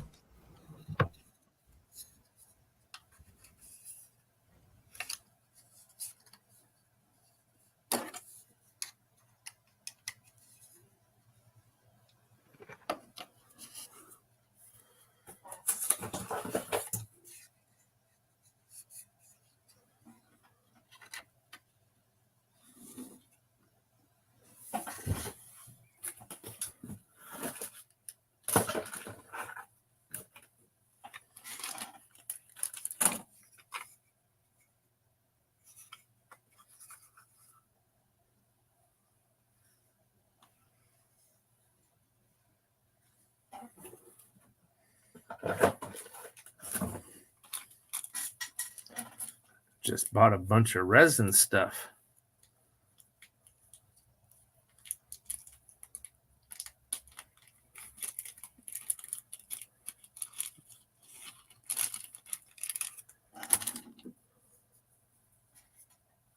Told myself I wasn't buying anything else other than like supplies, but told Acme and save money for that. So we'll see how that goes. Well, I don't want to brag, but right now I have plenty of funds for Acme. Oh, crud. Yeah, so instead of getting a room at the host hotel, because it would have cost me for the 2 nights almost $600, I got a room down the road at I think it's the Days Inn. That's where I stayed last year. I'm going to stay this year again, too. Yeah, for Yeah. 2 nights. And it was like $176. Yeah. That's what I did last year. It's just, I can't, that's a lot of damn money. And it's not like I'm spending all my time in the room, Yeah. it's got everything you need. It's got the toilet and shower and the bed, TV. That's all you need for a little bit of time you're there. Yep. And as usual, my buddy Will's coming with me, but this year I want to pick him up. And usually he drives down here, and then we leave Good from my luck with house. that, Mike. Hmm? Mike says he's on a no kit buying time frame. Yeah, I shouldn't be either. I haven't bought anything in a month. I'm doing good. So. Look at that. But once I'm reorganized and the two kits come out that I want, that's off. Yeah. I might actually consider selling a few things that I have that I'll probably never get to. Probably that I've lost interest in since I got them. Yeah. What you wanting to sell? I got a couple things. I got to really assess what I have. I have a lot. Well, the only exception I'll make, Mike, is if you had those kits, the Fieros, I will get those. I said I will still get supplies, but other than that, kind of Yeah, I don't need to get any more. I do cut myself off until I can, unloading some. or at least until the IPMS show. I'll probably pick up some stuff there. Well, my thing is most of the kits out there are just reissues of kits I already have. So That's another thing too. If I don't have something, or if I have something that's original and I don't want to open it, I can replace it with those newer ones and be happy. yeah. Oh, that's true. You know, I'm sitting here eyeballing my top shelf right now. In this room, I've got 3 of the ZZ Top Eliminator car. ZZ Top car? One is the original, and the other 2 are the second repop, I think. I'd have to look up on ScaleMates, the ones with the black box and the gold lettering. Yeah, I think I just have one of those. I got the monogram white box, gold box art one, original, and then I got 2 of the repops. I don't know if mine's a repop or not. I know it's old as the hills, but they had old repops back in the day too. So, you know. Mm-hmm. Yeah, I know once I've one. Oh, wait, no. I got 1 original and 3 repops. I just looked on this rack. I got 3. Yeah. Because I had, at one time I had another one, but I sent it to my friend over in the UK. It's his favorite car ever. And it was the one he never could get at the time, but I sent it to him. He couldn't get a hold of it. So I just did it to him. One of these days, we all got to get together on a video conference because we're supposed to do a buddy build. Don't know if that's ever going to happen at this rate, but he did get his car. That would be fun. He wanted to replace. I need to find somebody to duplicate the Void Red because they don't sell that anymore. Void Red? Yeah. I'll have to look. Do you know how to fix old paint?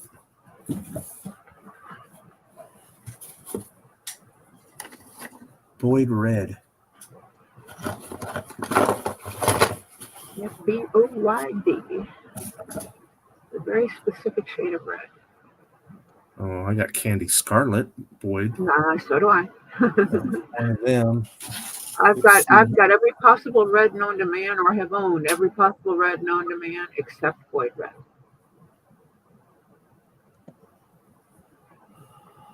And I know if the accurate color coding for it's available, I can have it made if I have to.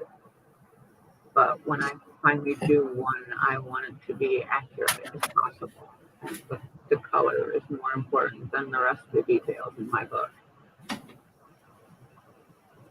But yeah, you know, if I was going to get rid of anything, it's going to be something that I have multiples of. And, you know, and then some things like I've got some bigger airplanes and stuff that I either lost interest in doing them or I'm never going to get to them because I've got too much.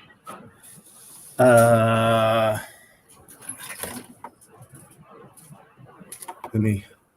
Hey, I'm gonna pull up my thing here. Hey, Hurricane.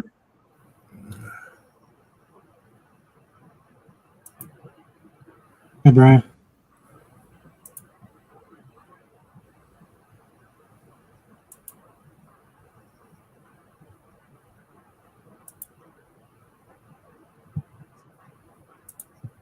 All right. I don't know if you can see.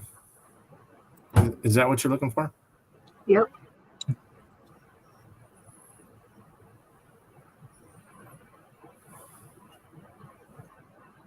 Yep, it came in those and in rattle cans. This has never been opened, so it's in good shape. Yeah, message me privately somewhere your mailing address, and I'll just send it to you. My mailing address is in my intro video. P.O. Box. Well, if I can find that. You're asking me for a lot of shit here. Let me grab it. I don't remember it off the top of my head. Okay, so what your intro video? What's your YouTube page? Scale Model Muse. I don't know if you can find it in search. I'll just type it in the private chat.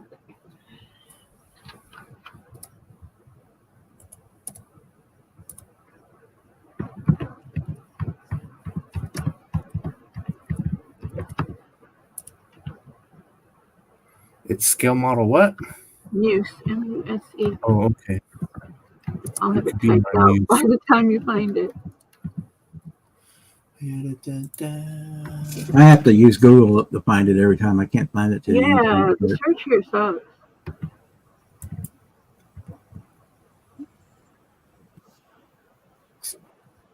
Otherwise, you get all I get is Doug.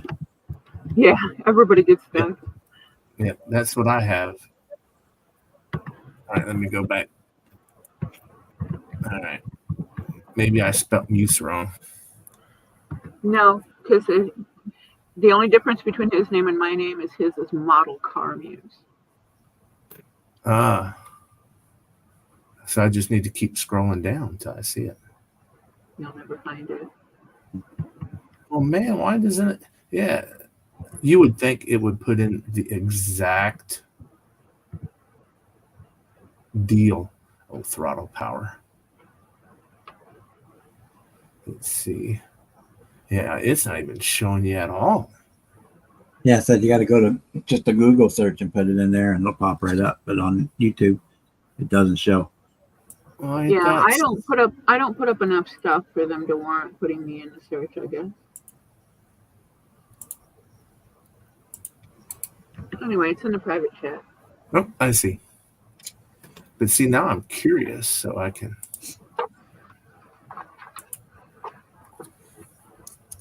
And make sure your address, your return address is legible. I'll send you a sticker and a card once I get my shit together Yeah, and I'll get reorganized.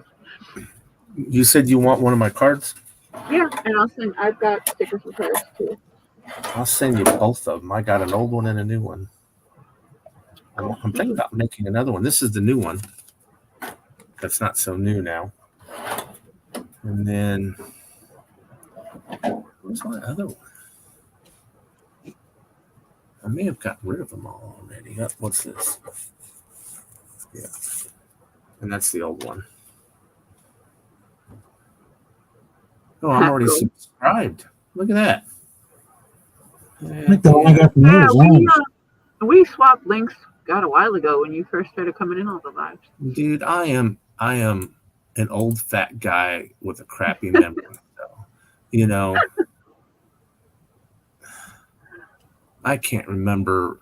I'll get up out of the chair wanting to do something. I'll make 4 steps and stand there wondering why in the hell I got out of the chair. Yeah, I have those days too. Man, it's getting bad. I live in chaos. If something's not completely out of whack, I'm completely out of whack, if that makes any sense. It's like a constant spiral. I'll send this to my phone. I get a minute to sit down and it's like, something's got to be wrong. I'm not doing anything.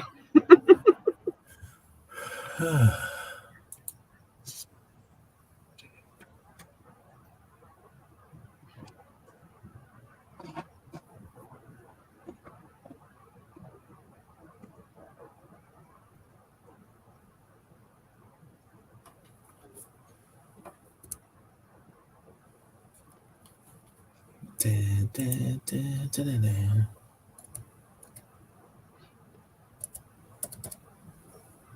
we go. All right, just let me know when you drop it in the mail so I can watch for it. 'Cause I don't go up there all the time. I only go up there a couple times a month. I'll look to see if I have it in a rattle can, but usually rattle cans don't last worth of crap. No, Yeah, those little tester no, cans the with small leaks. bottle will be fine.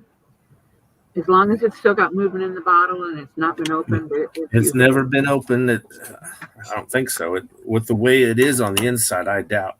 And looking underneath there, I don't see any Cheetos. So yeah, this is Yeah, a new bottle. Well, it's not new now. This thing was probably made in 2017. Who knows? probably before that.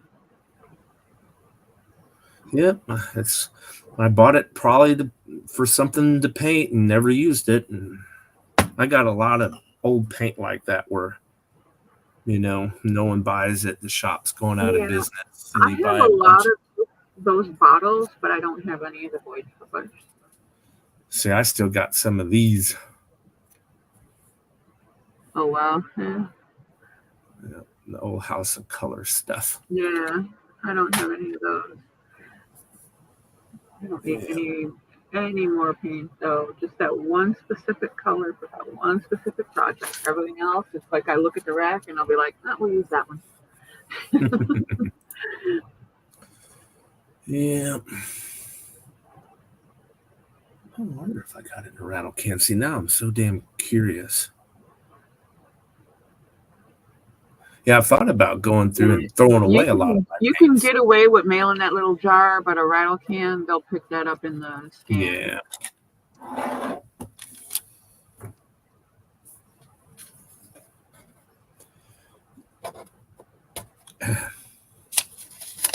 I just got to think of a box to put it in.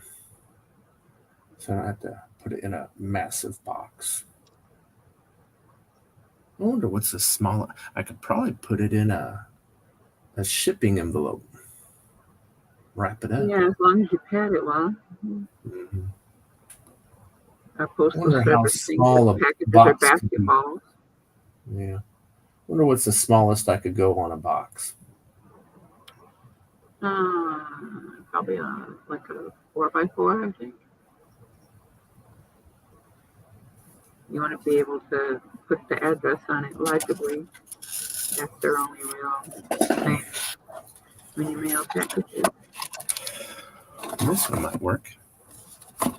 Yeah, it's more than enough box. And if it just make sure it's secure, make sure it's secure in there. If they think packages are basketballs. Oh, cram it with bubble wrap and all that stuff, and put this in a little Ziploc baggie so if it does break, it don't leak all over God's green earth. Yeah, if it happens to break, it can sift the glass out of it. I've had to do that a few times. So I'll probably do this priority so I can put $100 of insurance on this thing. So if it breaks or you don't get it, when I send you a picture of the receipt, you can make $100 for nothing. Wouldn't that be cool? Yeah. If you could get away with that, they'd scrutinize that. They'd be all over it. Be like, no, you don't know that, blah, blah, blah, blah. And it was something you shouldn't have put in the mail anyway.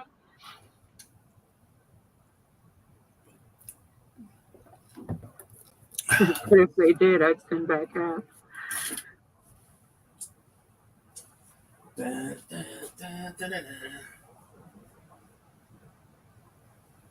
See, I'm doing it now because if I don't, I'll forget. And I'll absolutely forget we had this conversation until the package shows up. Now I'm just trying to remember what I'm doing. I know I got up for something. Looking for bubble wrap? Bubble wrap. Uh-oh.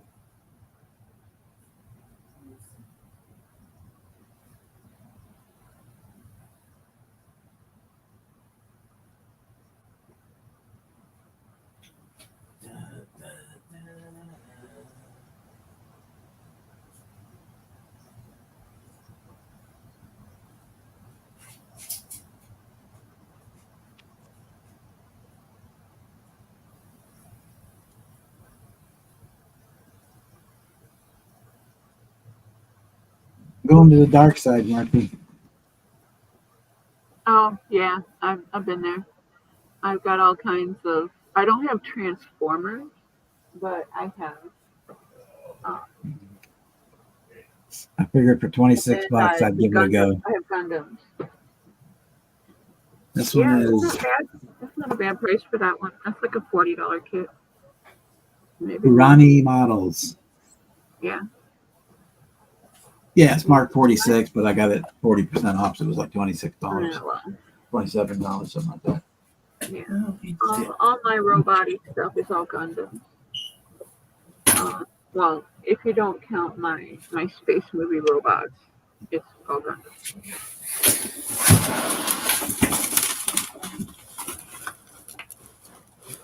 It's funny.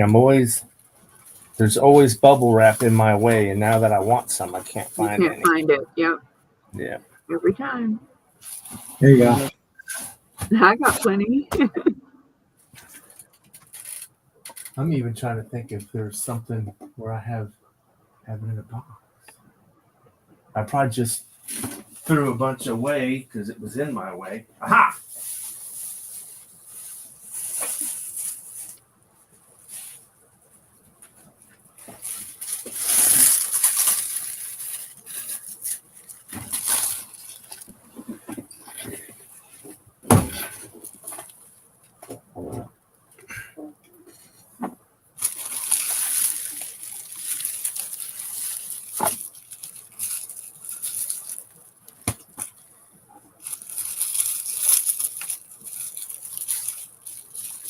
Is there anything else you're interested in?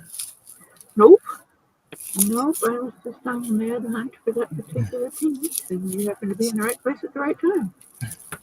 Ask Bob. I'm good for having shit at something that's obscure and people are looking for.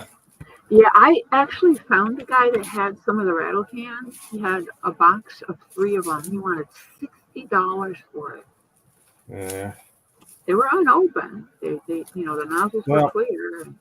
But $60 for 3 little bitty ass cans of paint, bro? No. After 3 years, even if the outside of the can looks good, you're doing a huge gamble. Yeah. Most of the time, everything because unless you're willing to decant it and mix it and go through an airbrush, but it will naturally lose its the aerosol inside. Yeah. And then it won't even spray. It'll just bubble up, make a huge mess. Yeah, a lot of those old tester cans would leak too. Mm-hmm. Yeah. They blow out their bottoms. Yeah. Just sitting on a shelf, the seal just gives. Mm-hmm. Unless you can control the temperature and keep it just right. Even then, after a while, they still go just from sitting. Yeah, a can of Purplicious and a can of Blue Angel Blue I had to throw away. Oh, yeah. Purplicious is one of my favorites. And they ruined Purplicious. They redid the formula. It's not even the same shade of purple anymore. Both of them shot this yellow goo out the bottom of them, yellow resiny looking stuff. Yeah, that's the clear part, the yellow goo. But what you didn't see that came out was the aerosol. But the aerosol will expand.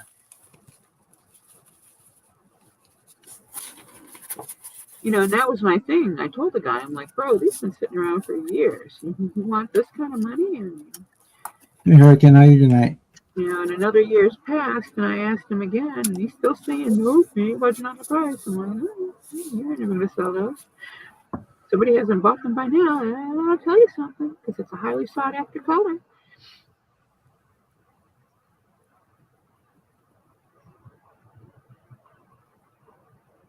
But nope, I can mix that stuff with thinner and probably shoot 3 bodies with that little bitty jug.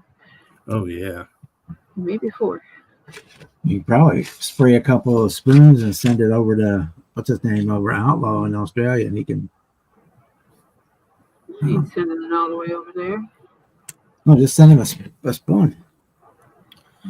Well, so look for automotive paint suppliers. Yeah, or color code. I can have it made locally if I can get a good sample. So.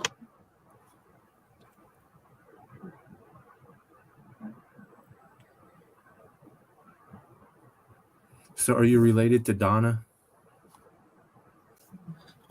What? But Are you related to Donna? No.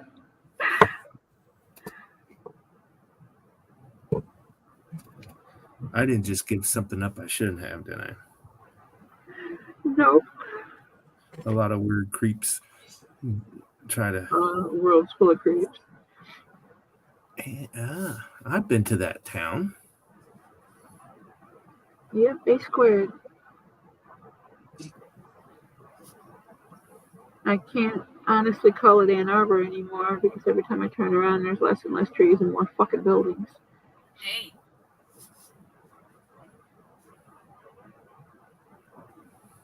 Our beautiful skyline is gone. Got buildings sticking up in it. There's places where they put up these really nice apartments with super expensive contracts, and one of their things that they were using to sell it was a eastern facing view of the sunrise. They don't have that anymore because stuff is in the way. Oh, I forgot to put it in a Ziploc baggie. Golly. Good thing I didn't take the box shut. That would have been a redo. So I addressed it to my favorite muse. You think they'll figure out who it goes to? All right, here we go. As long as my last name shows up on it and it's got the P.O. box on it, it'll be there. I didn't put that on there. I don't want to talk about my favorite muse. Something's got to be private. On the internet, yeah.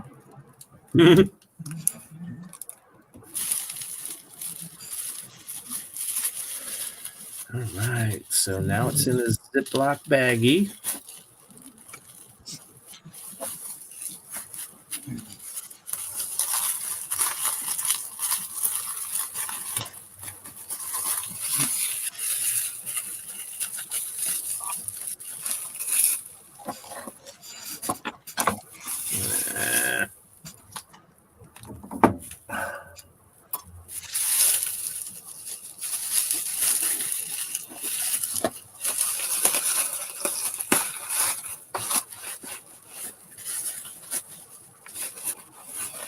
I don't know where Jeff is at. I guess he's at racing.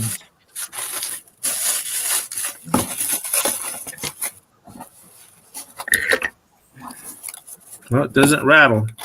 He was posting on Facebook earlier. I haven't seen him in any of the chats, but then I've been busy.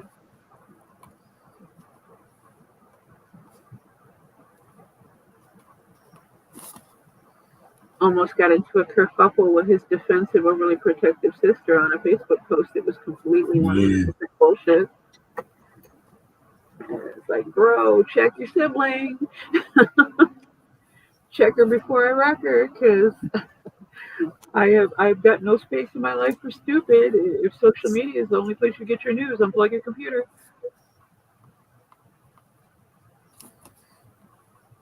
Yeah, that's why I stay out of politics. And your brother doesn't need you to defend him. He can do that on his own. Thank you. Well, I don't know nowadays. He and I have different views, and we accept that. Isn't the problem? So there you go. Awesome. Gotcha. Thank you. A cool little box. It doesn't rattle. I just got to tape up the edges and let her rip. So it'll be Monday before I get around to it. Yeah. Ready? Sounds good to me.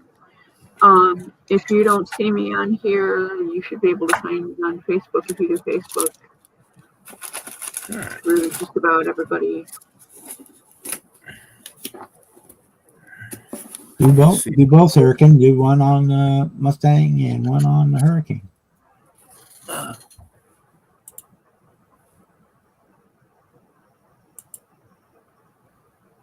Let me see here. Oop. Okay, I forgot what I was doing. Here we go. Oh, he posted a survey, Bob, if you're talking to Hurricane. Oh, okay. Well, that would go on my vote. Do both. Right? Yeah. And I haven't watched any YouTube all week. I haven't done it all. Wow. No particular reason, just haven't done it. We have 11 mutual friends. probably, There we go. and at least 9 of them are probably Oh. junkies. You have a follower. Yeah, I have a couple of those. Yeah. I have a follower. His name is Marley. He's my cat. Everywhere I go, he'll run in front of me and guide my way. Yeah, he's got to make sure it's okay first. That cat is a mess. I mean, God forbid you trip over something that he wasn't involved or at least didn't witness, you know. Or slide it. Cat. All right. I sent you a friend request. Not that it'll mean anything. I pay as much attention to Facebook as I do other things, which is very little. Some days I pay too much attention to it, and once you see my feed, you'll understand. My header picture should also be enough. You know, believe with the LIE in red. Yeah. Well, I should change mine to they baffled me with bullshit. I have all kinds of catchy things, and I have a habit of being extremely vague when I post certain things. But if you know me well enough, or you've been in the lives, or you've seen the conversation, there's that small group of people that just know. Those posts are always the best. I have to be careful what I post. I don't give a shit. If somebody doesn't like what I post, they can fuck off. Yeah. My list is self-cleaning. I don't have to worry about it. The trash works itself out. There was a time. Did I say that out loud? I am dying for a cigarette. And they're out in the garage. I have to disappear for 5 minutes.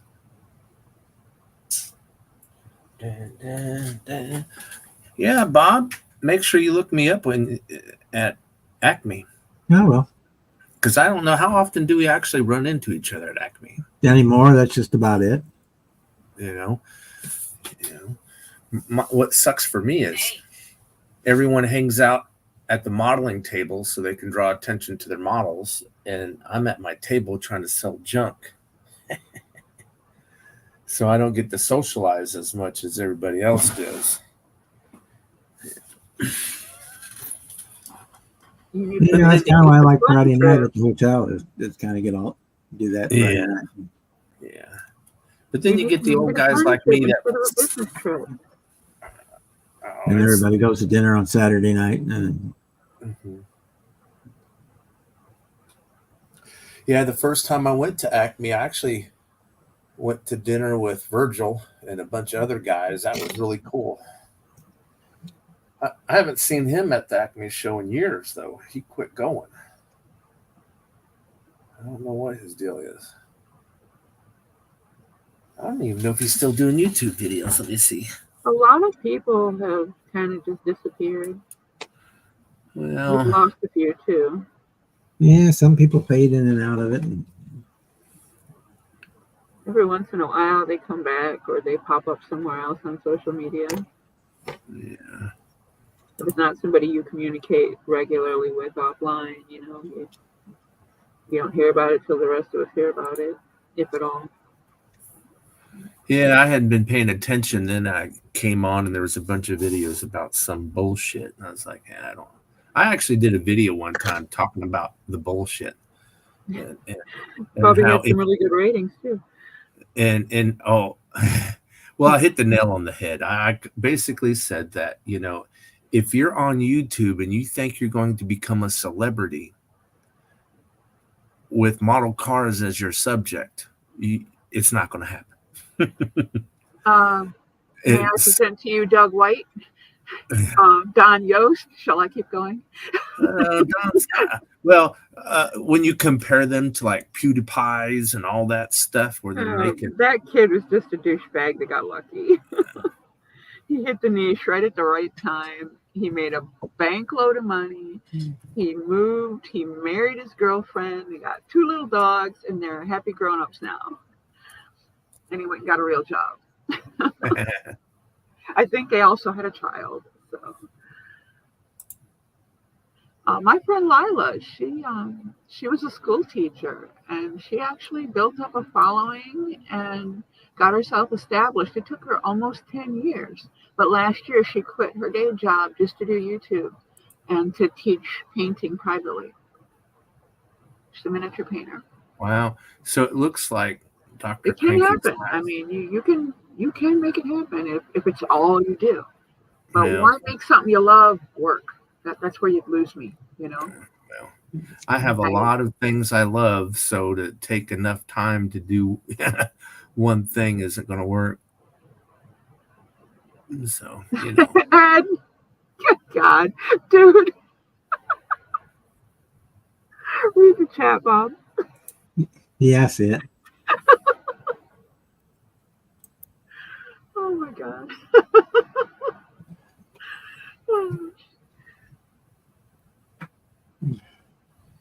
But yeah, like I said, if that's what you want to do is, take your hobby and turn it into a job. If you're, being that she was already a teacher, she already had that particular skill set, exceptional painter as far as, miniature and wargaming stuff. And to take those 2 things you love to do and stick them together, I guess, yeah, sure. I could probably do it for a year or 2, but beyond that, I couldn't make a career out of it. No. So if I can make the $200 at $250 a year, whatever it is, for pay the StreamYard, I'm a happy camper. I ain't doing anything different. Except for I redid the video, the one video they said it blacklisted for some idiotic reason. No reason. Oh, the one that had a picture of the title card for Galaxy Quest. Yeah. When I built the protector, the black copyright struck it. Wow. And unmonetized me for 90 days. Then they better demonetize everybody then, because when people build models on a monetized channel, they're showing copyrighted material when they show the box art, when they show the instruction sheet. No, who makes the decisions here? That's the problem. There's not a live human you can talk to. Well, that's the thing. You get nailed by the AI, and then you have to, quote, request a human review. It never used to be that way. They actually had people who did it. Yeah, because you're guilty to the so out of proportion. There's so many accounts that they depend on a system with keywords put into it to monitor stuff, and all it does is flag content relentlessly for nothing. And then you got to request a review, and the first time you do it, they send it to an idiot that doesn't see whether it's a problem or not, and you're still in the same situation. And then you send another review, and another 3 or 4 reviews down the line, they finally get it fixed. See, that's just too much energy for me.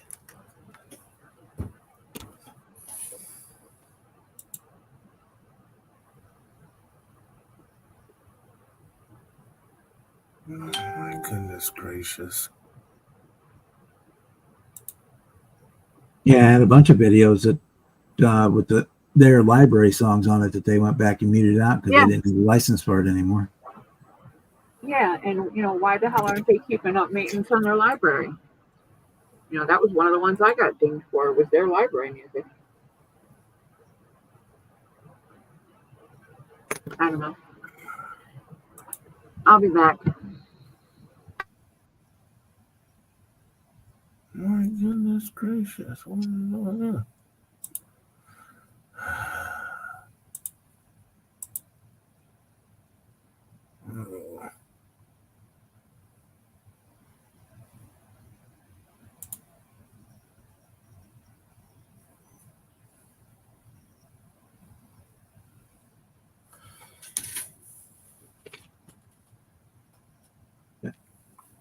just funky.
Hmm. We're going further, so I guess we'll do the exhaust.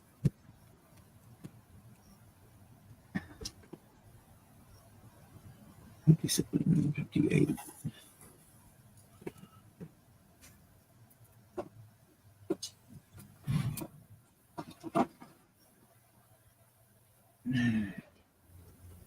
Night, Donnie. Hey, Josh. Hey, just hanging out.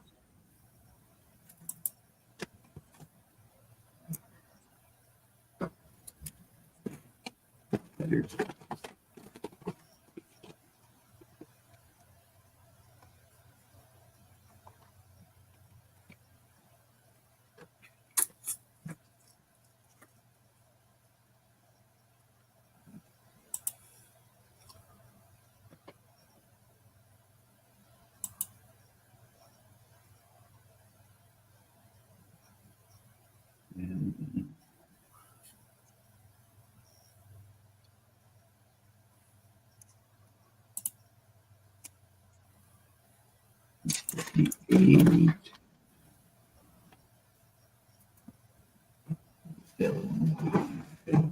Oops.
Well, it got quiet. Yeah. She had to go do. He's in the chat, but he didn't have a live tonight.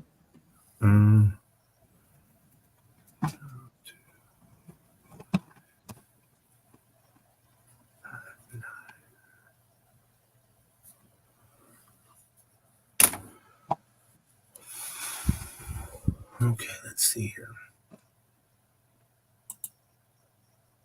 I may have to mute my microphone here. I'm going to be making some racket.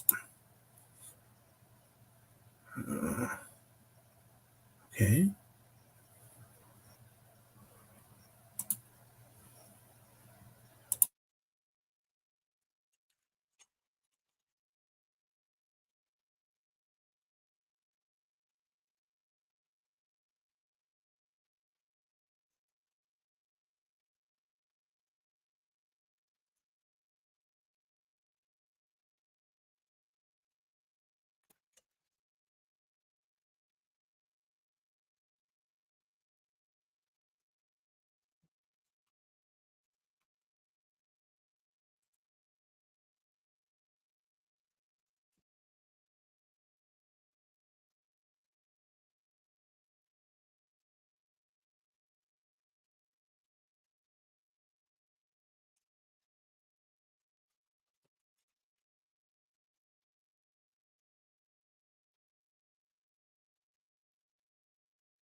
Hey, Devin.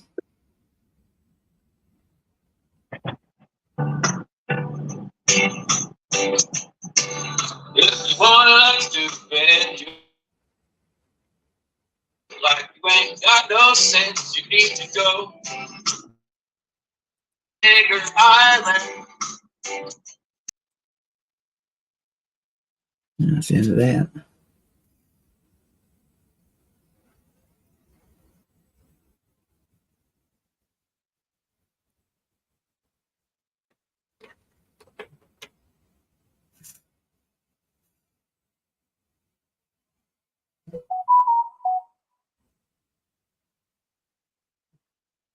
The quickest way to get yourself up to your 4,000 hours is to do what I'm doing right now, live stream.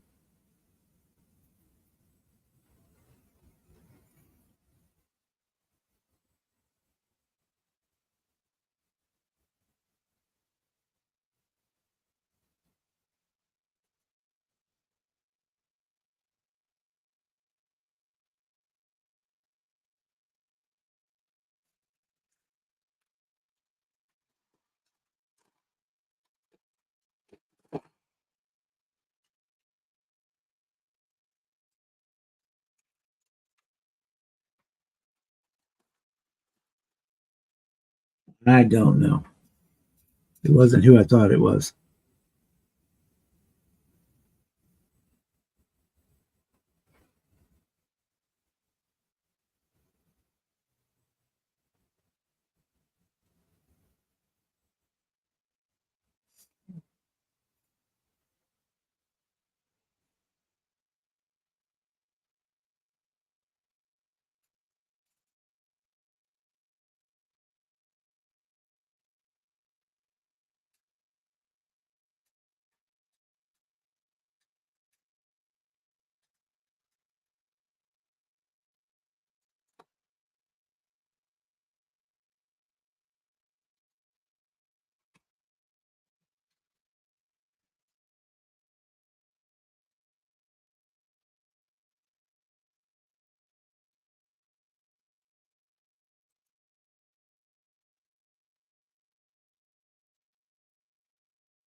Well, that's where the group builds help. They help you build your subscriber base because as you join the group builds, and other people in the build that aren't subscribed to you will generally subscribe to you, and then the more presence you make on the platform, the more they'll get recommended and all that good stuff. Yeah, it took me forever to get from 500 to 1,000. And then once I hit 1,000, it jumped pretty quick to 1,400, and then it's just kind of plateaued again.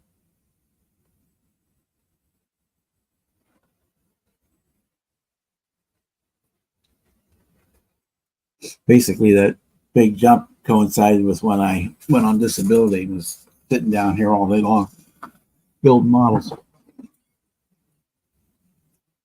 or sitting on people's various live streams. I was going on a lot of the UK live streams because they were, that in the middle of the afternoon here for their evenings.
I said to get your content up, do some lives, either participate in them and start having your own.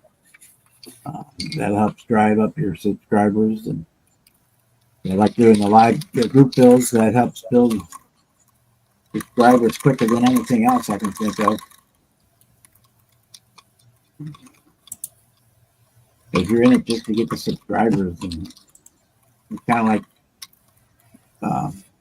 build models just to get awards at shows. I mean, if you're going to do that, that's all you're doing. You're not going to enjoy doing it.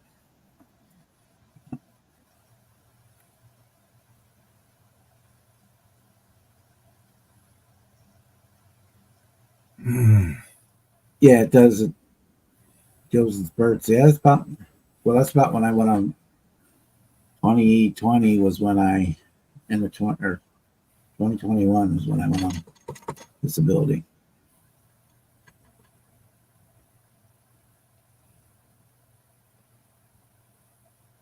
And that's when I started doing a lot more videos, and my subscriber count and watch count and everything went up.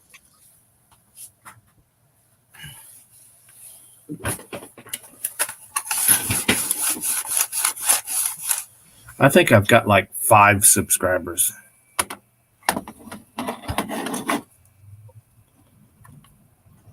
I went for a long time with just having Chris Cortell and Old Tom, Under 69. They went to, I had Kenny May. Those were the 3 I had for a long time. And I started getting on the Boyd Compton's live streams and chats, and that's when I started building more.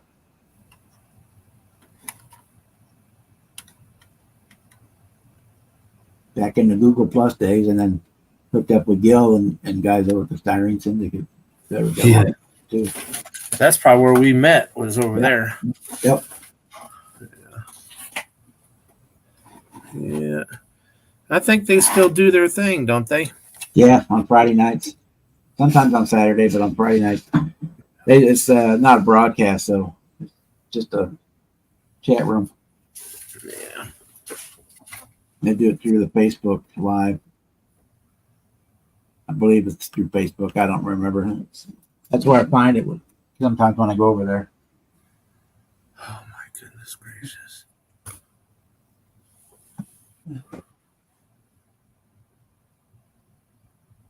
Trying to figure out stuff. Man, this ain't working out. I'm going to give up here. I'm just going to do this. All right. I'm getting a headache. You know, what's that? That's probably all I can do for tonight. That one.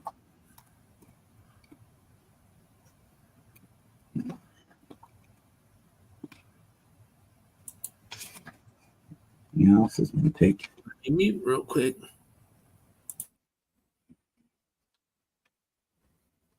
Yeah, there you go. Because it's a lot of people on, and even in the chat, will subscribe to everybody.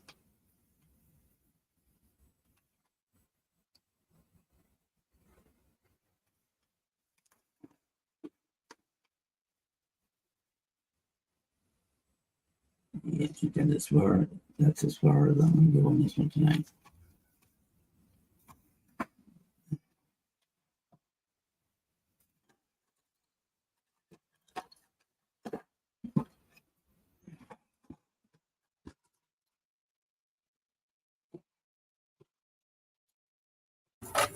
Well, apparently I have 800 subscribers. That's There you go. That's more than I thought I would have. That's more than I thought I would have. Well, those you probably only about 200 actually watch any videos that you do.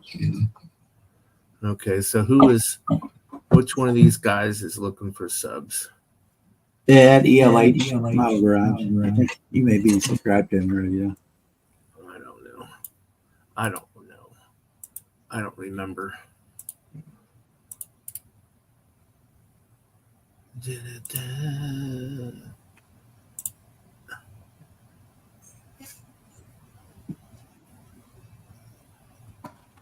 don't think so.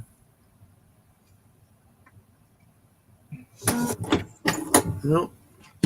Now he's got 176 subscribers. There you go. Yeah.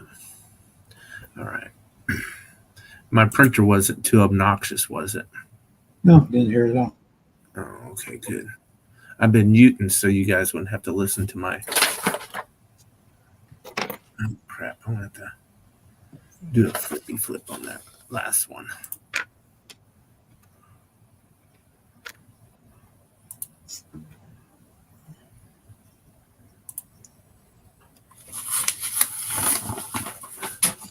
It's just waste paper. You know, I would probably have more subscribers if I was more active. Yeah. I'm pretty much non-existent in my activity. So that's why I'm surprised I have 800 subscribers. Because like you said, you got to put your time and energy and effort into it.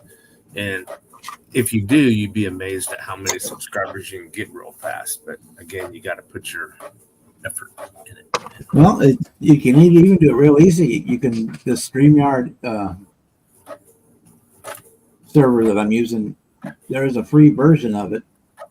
And you could go on and, like when we're doing a live stream, you can just do a recording and set your camera like you've got it right now and record yourself building. You can record 20 hours a month for free. Yeah. And people just come on and watch it. Take that video, download it to your computer, do a little bit of editing to it, and chuck it up on YouTube.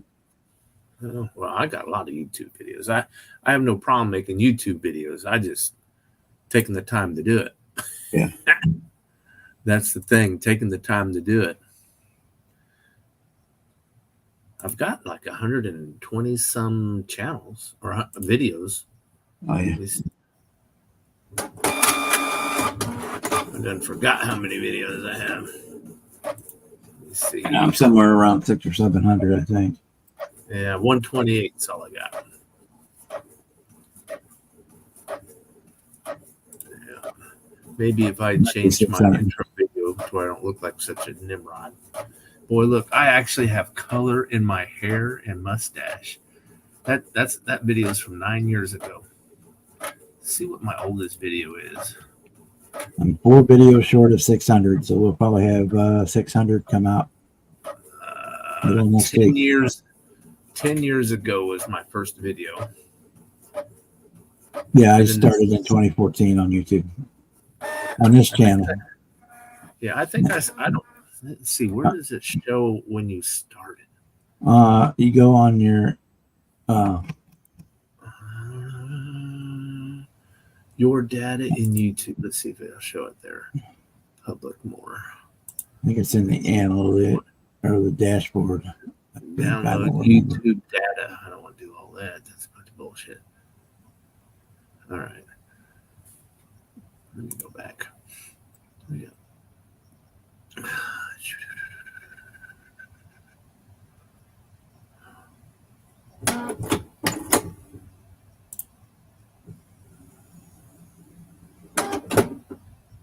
Subscriptions. What is this? Okay. Remember, I think that's where it's at. Where do you think it's at? I think it's either in the so I'm looking on the dashboard. I don't see it there. It must be in the analytics. I can't remember where you find your analytics. You go to your channel and you click on manage videos, and then there's a menu on the side with dashboard, content, analytics, comment, subtitles, copyright, earned, customization. There we go, analytics. Let's see what year it says I started. It says I started in July 13th. Oh, that's just saying how many. No.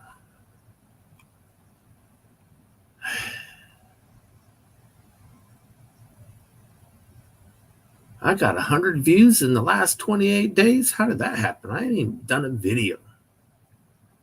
What are they watching? They're watching my Mormon cab over build from 2016 or my review. Ain't that something? Huh. Anyway. Yeah, I'm looking at lifetime. I've got 2.8 million views on all my videos. I just wondering exactly when what my start date was when I first Otherwise, started. you can go to your videos and click on the. That's probably the quickest way. Yeah. Go to your Well, channel on the videos, click oldest, and click on the yeah. oldest filter, and then the first video will give you a date.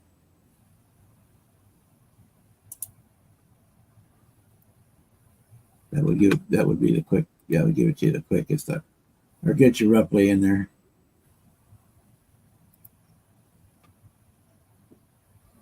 Because my first video was put on here. Let's see, what does it say?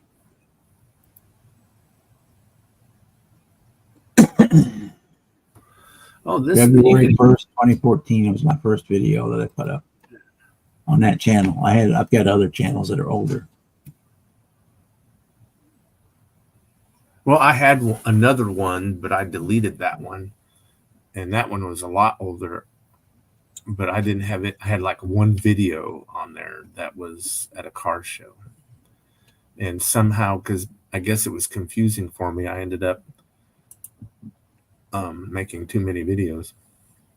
Well, I've got a channel for model railroading videos because I was working at the hobby shop at the time. So every time a new locomotive or something would come out, I would do a video on that odd box review type thing. That would be a popular channel. Model train channels are usually model railroading is usually pretty popular. Yeah, it wasn't too bad. But I was mostly doing those short reviews on it, so I wasn't getting a lot of. And then at that point in time, everything was going up in 480p, so it's terrible to go look at it now. Roadhog 0822. I remember that guy. Yep. He was the one that used to do the cancer awareness bill. Yeah. He was well, we're live. Chris Chapman, 195. 10 years ago. Chevy Cheeseburger. So Chevy Cheeseburger, this is the truth. He was my first subscriber. He was my first group build. Did the 48-hour group build with him. Yeah, I did. I think I was on that too, wasn't it? I did I used to do it like once a month. Yeah, I did a purple Mazda, and then I found out it didn't qualify because it was a curbside. It did have. I actually did this exact kit.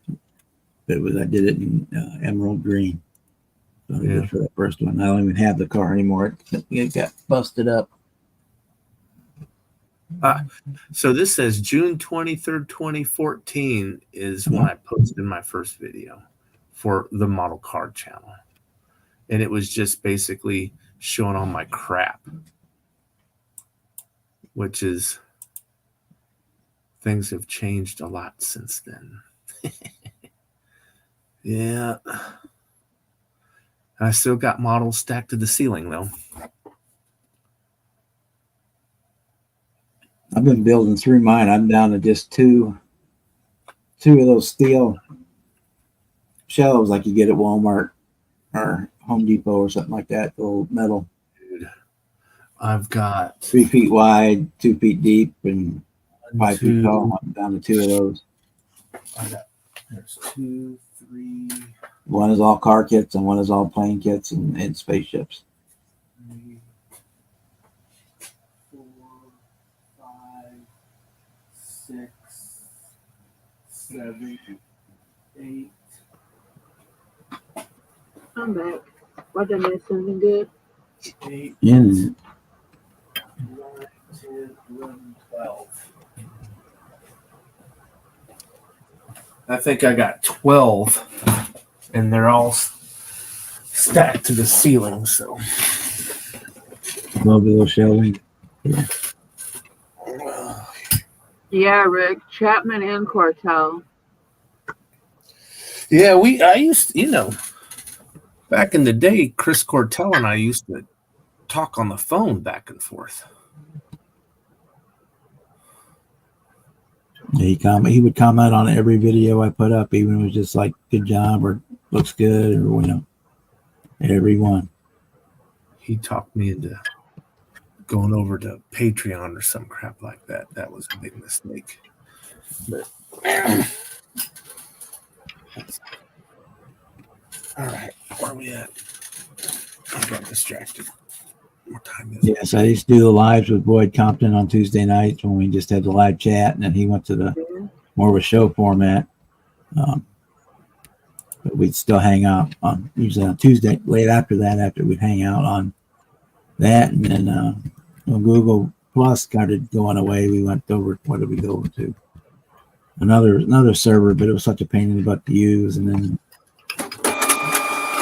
we went to Discord for a while. Yeah, that was when the internet started changing and some weird crap started happening. Well, that's when Google Plus quit doing their chat rooms. Yeah, they had a lot of the same problems that the AOL and the Yahoo chat rooms had, so they decided to fix it. I've ended up on Discord for a while, but Discord it didn't catch. So Discord's more where you find like the gamers and stuff. Yeah. It's like an old school chat board, sort of, kind of. It has audio options, and that's about it. I mean, it's not overly complicated. I ran a couple servers on there. And it was like, what, 6 or 7 years ago when the rumor around that YouTube was going to start doing something, owning all the rights to your videos or something, and so everybody started. And again, people don't read the terms of service. Yeah. If you don't read the damn directions, how are you going to know what's going on? That was just the dumbest thing. I don't know how many people I had to pull back and go, look, this is what it says in the TOS, and screenshot it for them. It's like, go read it. You signed up for something and you didn't read it.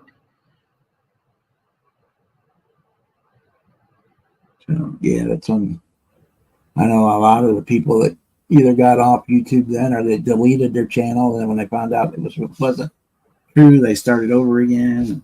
Yeah, or they didn't save any of their shit and they had to start from scratch. Yeah. And like Chris Cortell, right after he passed, I don't know why, it was either his wife or his brother deleted his channel, but fortunately Kenny May had most of the videos archived. Yeah, his brother was taking care of everything. And he was supposed to basically scrub everything off the internet. And I know Kenny pulled most of the videos.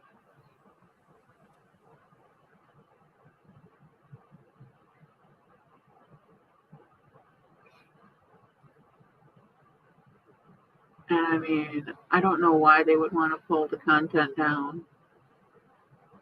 I could see, disassociating things like credit card accounts and stuff like that from things that were paid for. But to take his content away when it was helpful to the hobby. Well, they erased his legacy. Yeah, and that's that's a whole different view of looking at it. But his thing was his model building, and helping others in model building, and all of his videos. Everybody, including him, by taking it away. Yeah, that.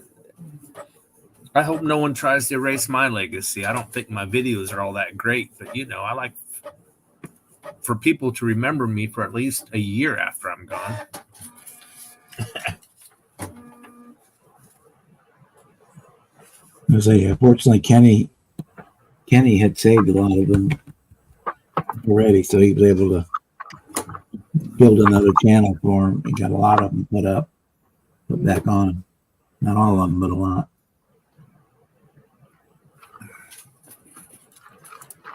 I haven't checked, but if they do the same thing to Boyd's channel, that's going to be a major loss too. Oh, yeah. Hey, Rick. I didn't notice he was on here. He's been there since the beginning.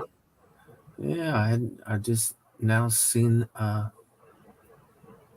he was in the chat.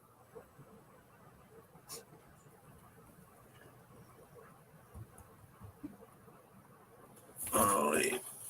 I think I need to go for a few minutes. You know, if you look at it for what it is, people who do this, it's like people that used to take home movies, you know? It's a part of the summer, and I mean, you know, his grandchildren won't know any of that.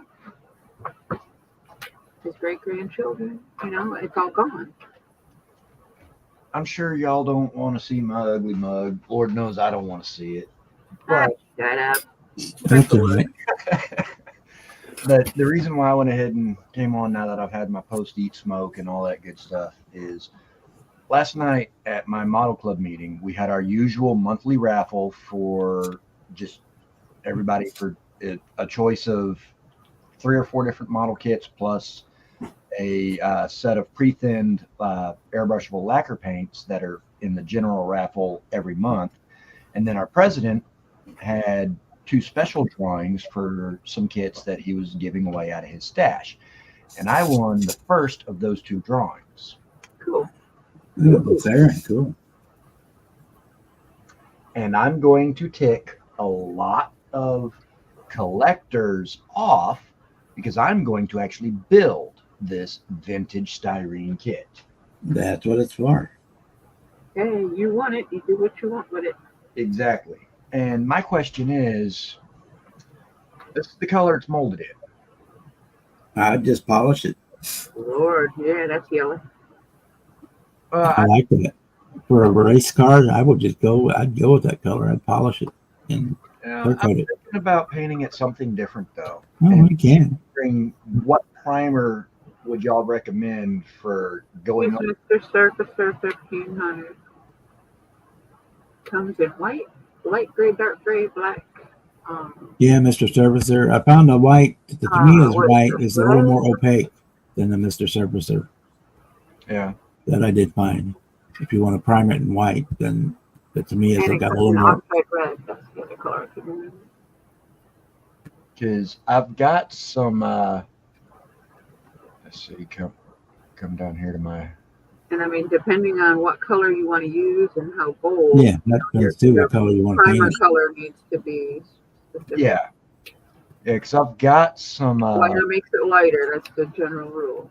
yeah, because I recently ordered on Amazon some rattle cans of black Mr. Surfacer 1500. It was the only black I could find that was primed. And then I ordered a couple of jars of the gray. Looks like it's Mr. Surfacer 1000. Yeah. So All appropriate. that's what I could find that was on Amazon Prime for the free shipping or the included shipping, however you want to look at that. So either one of those will be good for priming over this to paint it something different. Yep. Yeah. Cool. Yeah. Mr. Surfacer is the kills primer of the model world that should come with anything. Speaking of kills, I do have some kills in a rattle can. No, we don't use that on plastic. Yeah, we'll eat plastic. I didn't think kills would be very good for stuff. You do that, you might as well just dip it in a gallon bucket of that rubber stuff for the tool handles. Yeah. But yeah, I was Yeah, no, it depends what color. If you're gonna go I with mean, if red, you want I to would make do a pink styrene primer. soup, If you're gonna do silver or gold, then a black would be fine, or any other dark color. If you want a light color, then I would go with white yeah, I or was gray. kind Or gray. of there's extreme lacquer blazing black for it. Yeah, but you can prime it with that black surface primer then.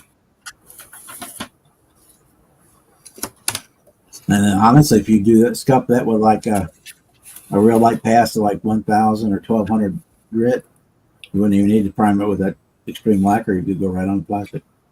Yeah. No primer need.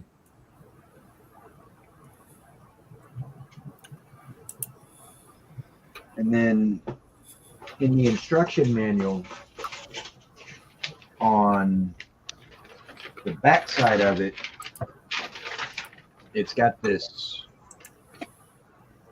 final assembly and advanced detailing for cutting the body panel apart and doing all that to make it to where you can take the various body panels off and everything. And I'm definitely going to go that route with it. And then it's also got this little chart right here for plumbing and wiring the engine. I like when they put those in. Instead of utilizing thread like this calls to do, I'm going to use actual wire to do that. But yes, I am going to plumb and wire this engine the way the instructions in the advanced portion say to do. But yeah, I was very, very happy to have won this particular kit, because I've been trying to find a kit like this, of this style, the Can-Am Racer, for a while now, and no place local, not even my brick and mortar right up the road from me has it. That's the kind of stuff you find at shows. Yeah, either it shows, which even at the most recent show that I was at, they didn't really have any Can-Ams there. They had all sorts of other stuff. They had some drag cars, they had some NASCARs, and they had modified stockers, super stocker, things like that. But I didn't see any Can-Ams. So, and I've tried looking online, and Can-Am kits are crazy expensive online. I'm like, yeah, no, I'm not comfortable spending that much money for a kit. People ask stupid money for stuff. So.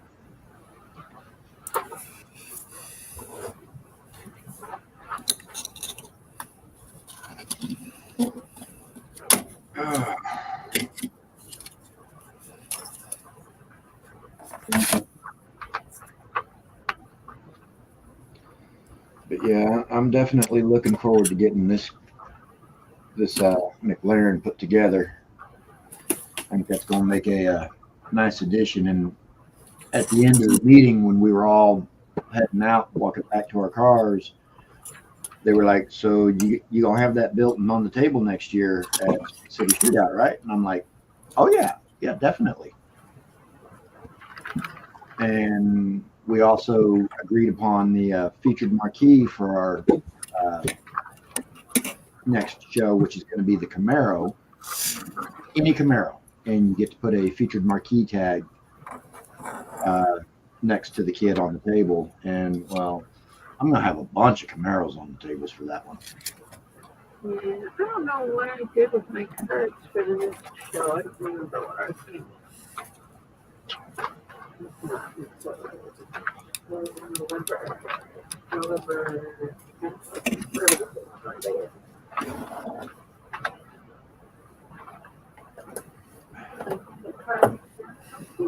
The DeLorean from Back to the Future, Aoshima has it. Who else made it? Well, the Polar Lights put it out. I think so.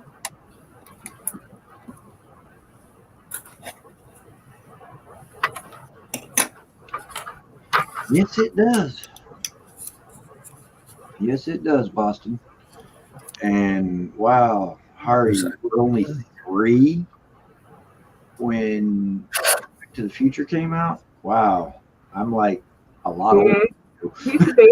He's one of the youngins. Yeah, 'cause I want to say I was a teenager when that movie came out. Maybe MPC also had it besides Aoshima. I don't remember. Look on Scanlids.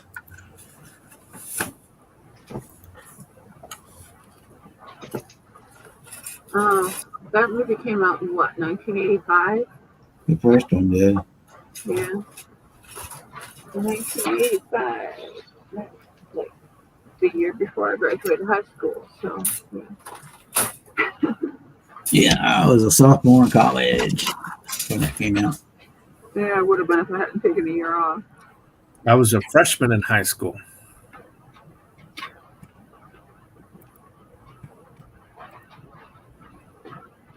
Yeah, I just did Good one. Let's see. I just did a Google search on Back to the Future DeLorean model, and I got all kinds of results.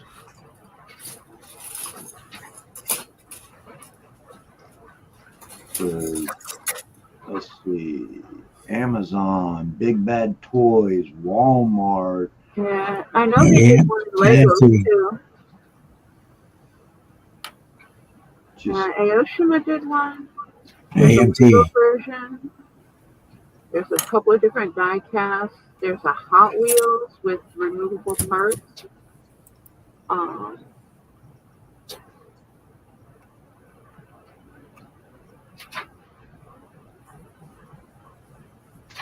Man, this is And crap. in 91 with AMT Erling 124 scale. This, yeah. and with this movie coming out in '85, no, I was not a teenager. I was 8. I was a year from graduating high school, so. Oh wow! And yeah, Polar Light. But the Polar Light one is a snap kit.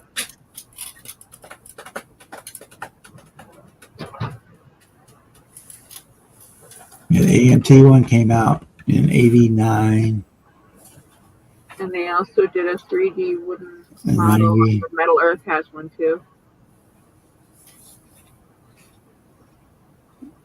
And they I repop. saw the Metal Earth one at my hobby store. But Hiroshima came out in '89. AMT Ertl was '91 when it came out. And the last release of the AMT one was was in 2020, but they've done, apparently they're doing a new tooling that's due out this year. I'll tell you, for Hiroshima's got a new tooling coming out for this one for this year. Yeah, it's not a very big car, Hurricane. It's extremely low profile. You're literally almost sitting on the ground. Yeah, I'm 5'4", and I hit my head getting in one. yeah, it's definitely not a car. Awkwardly low. Definitely not a car for somebody 6 foot tall like me. No, No. there's just no leg room, even with the seat all the way back. And I mean, I And just barely then- fit in it, and I'm 5'4", so. And then with the fact that it's got an all stainless steel body, or at least the original ones did, with a low power detuned Chevy 350, DeLorean is nowhere near as fast as what it looks like it would be. What it looks like it should be. I mean, the body styling on it, it's a beautiful car. But the weight of the car, because of the materials they used compared to how low output of an engine they used in it, bad combo. Very, very bad combo. Yeah, Hiroshima's put out like 10 different boxings of that, or more than that, about 15 different boxings of the DeLorean, Back to the Future DeLorean. For 1, 2, and 3, all 3 movies, Yeah. different kits. They've done each one like about 3 times. Yeah, I was going to say, I remember seeing kits for that, for all the various movie versions. It said coming out in 2024, they've got a new tool, or I guess it is out now already, a new tool kit. That may just be some new parts. I don't know if it's a complete retool. They never do complete retools. So. It says new tools, so I'm assuming it's all new parts. They changed the tires and put an extra screw in and redid the decals. And that's about it. If you go on to ScaleMate, you can go to what's in the box, click on that, and there's a JPEG of every sprue. So you can look at it, including decals and the instructions. And it's because of my height that, as much as I would love to be able to own some of the various supercars that are available, Lamborghinis and Bugattis and McLarens and whatnot, Yeah, Nah, not even with somebody else's money. even if I had the money to own them, I'd never be able to drive them because I'm too tall. Those cars are not built for 6 foot tall individuals. If I could get in something that size comfortably and it had any amount of speed to it, I'd be getting in trouble. Within the first 10 hours of having it, I would be getting in trouble. Yeah, the Fiera was a very, very small, cramped car. My youngest stepsister, A Yugo. My dad had one, a little teeny tiny box. yeah, He my, had to throw the seat all the way back. He just barely fit in there. my youngest stepsister, when I was 12, 13 years old, had a Fiero, and it was difficult for me to get in and out of that car then. Granted, I'm basically the same size now as I was then. I hit a growth spurt at 11, 12 years old, and I shot up to basically where I'm at now, and I ain't changed since. Give it a few more years.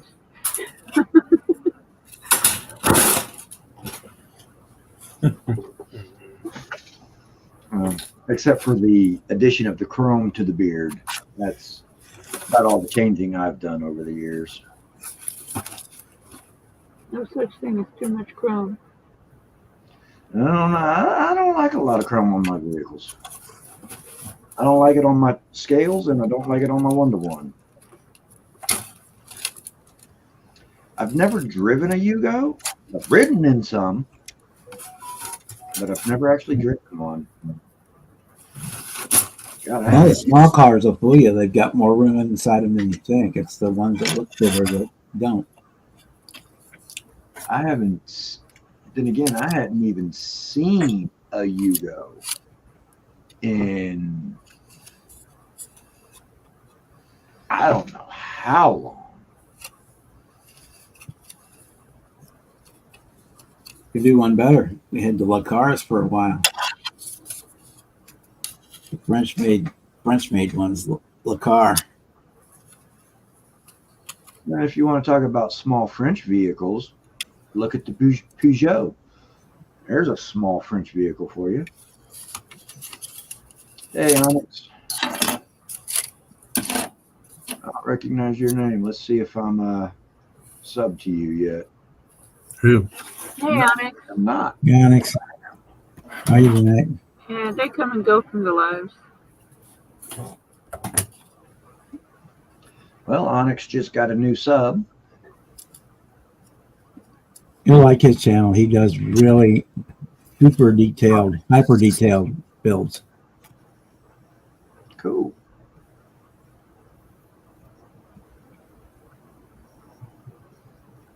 In fact, the last Yugo I ever rode in was owned by a friend of my biological mother, and she had painted onto the side of the car after where it said Yugo.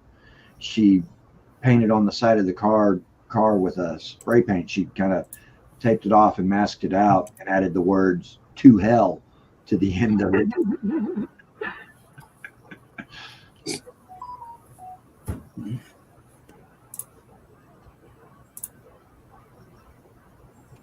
Yeah, I remember right when UPC barcodes came out, that you could buy a barcode for your car that went across the hood, and you paint your whole car white. And it was like for the Yugos and the Escorts and stuff like that. You just put that barcode on the hood for your customizing parts. And then the sticker for the side just said car.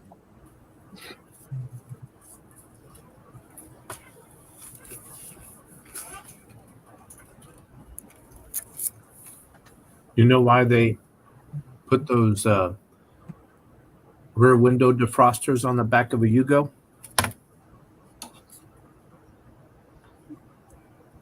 It was so that you can keep your hands warm as you pushed That's what Kevin just said in the chat.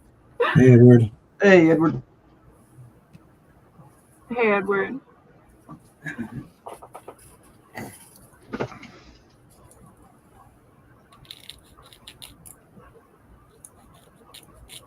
Well, you go with light enough, you didn't have to push it. You could just pick it up and carry it. Right?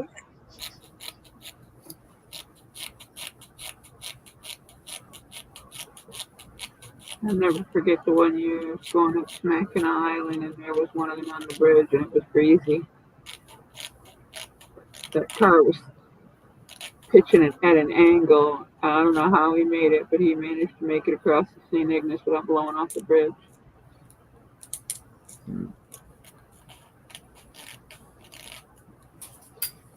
And me being the bow tie fan that I am, I'd rather push a Chevette than drive a Blue Oval.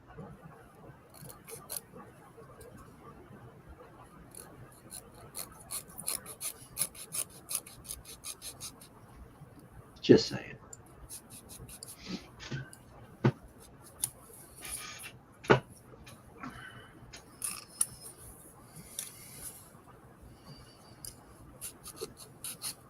You just put a Tiger in your tank and drive the wide track winning streak. Pontiac, you'd be just fine. Right?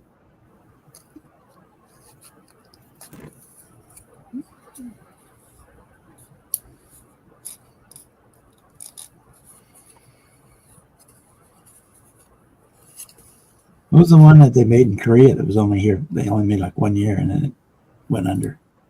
It was one of those Yugo type cars. A Daewoo? Daewoo, that's what it was, yeah. Yeah. They also made firearms. Yeah, they made radios too. They actually took like a AR-15 and married it with a like an AK-47 and put those two designs together. It was actually a pretty neat firearm. But I haven't seen one since, I don't know. Been a long time. Probably worth a fortune right now because they only sold them for a few years, I think.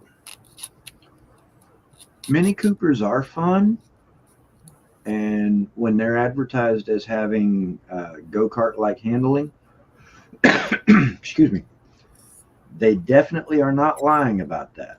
Yeah, Definitely they got a tiny elbow to side turning radius. They're just, yeah. That, and once they hit a certain age, they develop a cancer to where every month you're replacing something on it, and it gets expensive.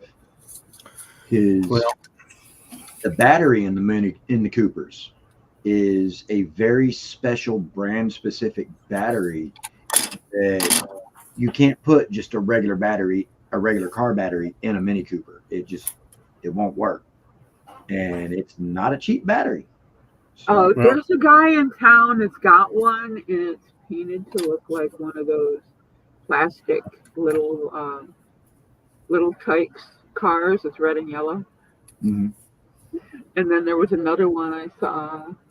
It was made up to look like a specific Matchbox car. I can't remember what the car was. It was a green one.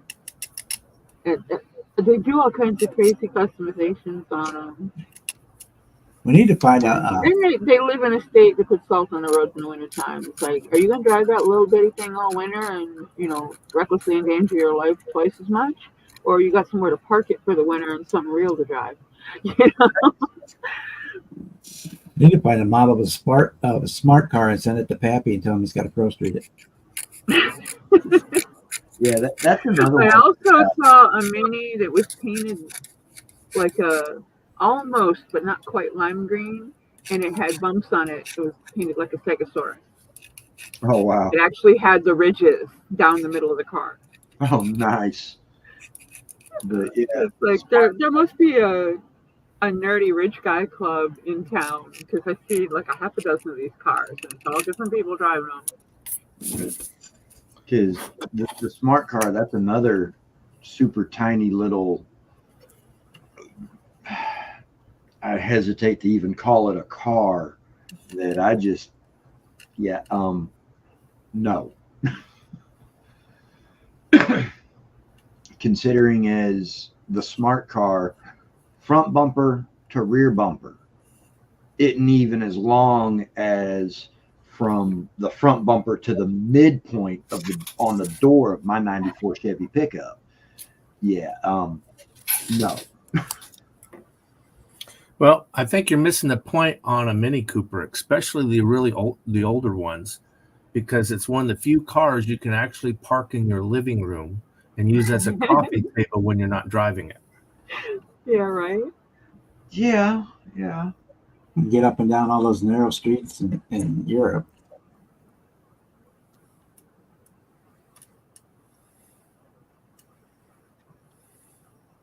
The way people drive over there, no thank you. I'll walk. They're worse than where I live right now.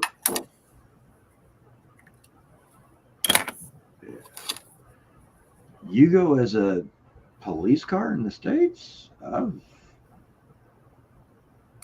It's news to me. I mean, I wouldn't doubt it with some jurisdictions, but Like parking enforcement, I'm sure that would be a good car for like parking enforcement. yeah. Better than yeah. little three-wheel scooter things they drive around. Right.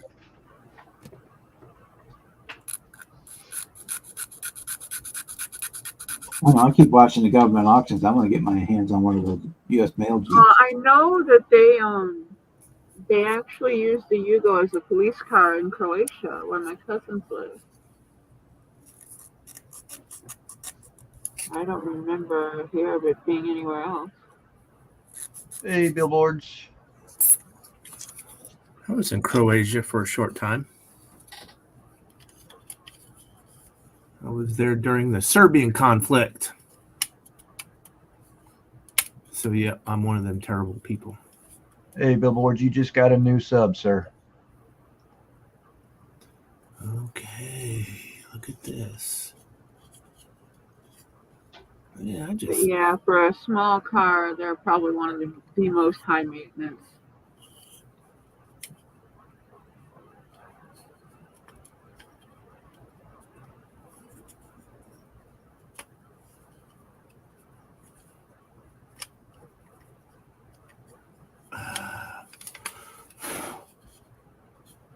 Now I know why I put this thing to the side for so long. Oh, shit.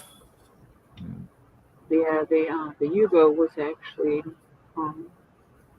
manufactured in Serbia, so being in Croatia would not be uncommon. Yeah.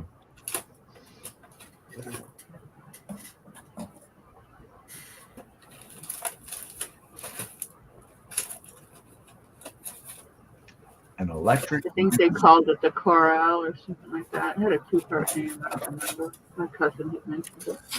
We were talking about cars. They had like 3 or 4 of them in the family. They loved them. Okay. See, electric Yugo would almost make sense because it'd be like a car you would just put around town in. Yeah, It but wouldn't be something you take being out as of the car. high maintenance as they are, and I would definitely not recommend them in an area that has snow. Definitely not. No. Well, they got the hand warmers. Yeah, I dare you to push anything through our snow. Hard enough to get a shovel through that shit and a snowblower. You think you're gonna push a car of any size through it? Good luck. All right. I'll be there with the camera though, taking video. I've also seen Chevelles with LS4s swapped in. Or rather.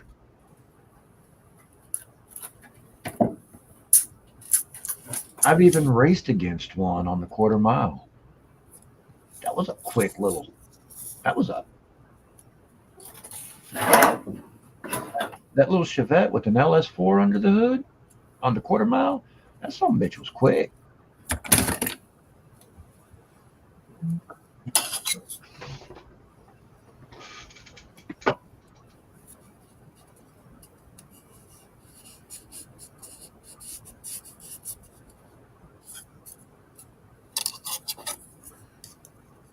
I once got to know a redhead really well in the back of a in a Chevette.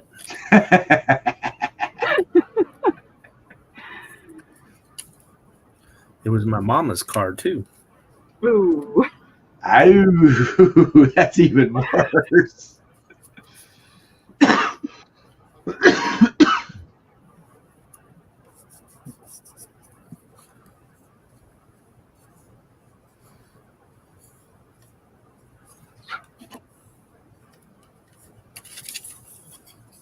Good thing my mom doesn't watch YouTube. Probably, yeah. She knew I was up to shenanigans back in the day. Yeah, but not in the back seat of her car. Well,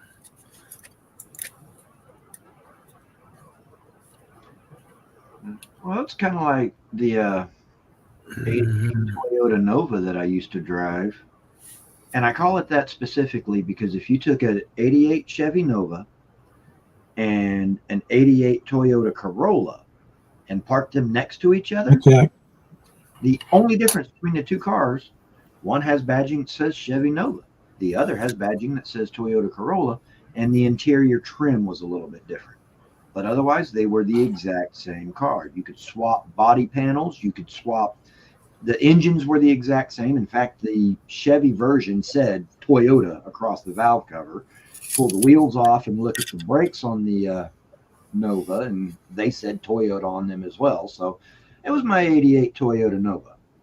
And yeah, I got to know a couple of females rather well in the back seat of that one too. Well, next I had a blow up mattress I kept in the back of my Fiero. Hey Chuck, how you doing, brother? There wasn't definitely no room to operate in there.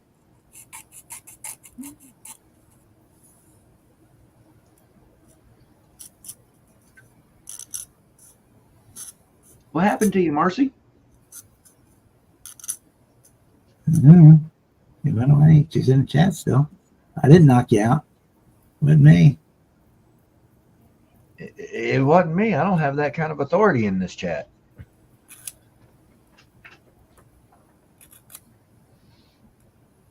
I think my mouse is way over here. And the arrow was pointing way over here on the chat section. It wasn't me.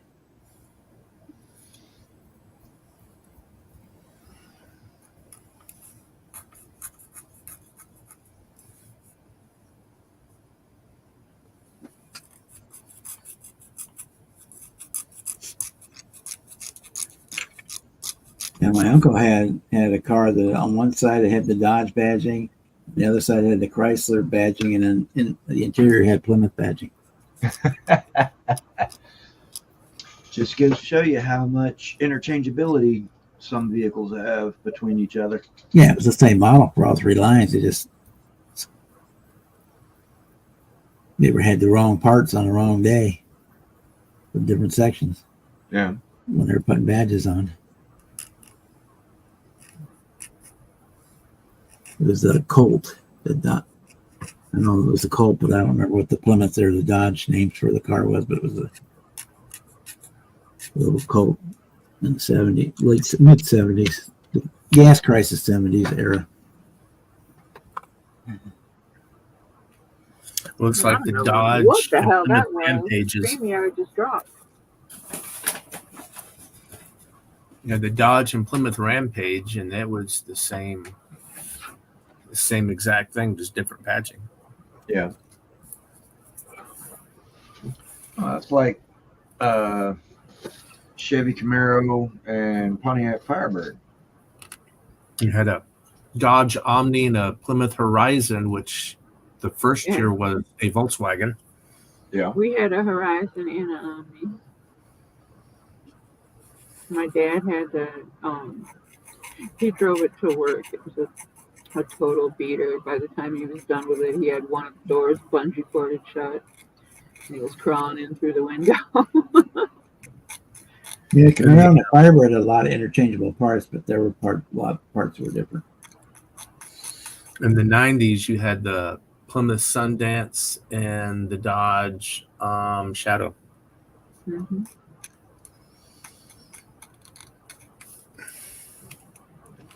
back in the 70s, a lot of the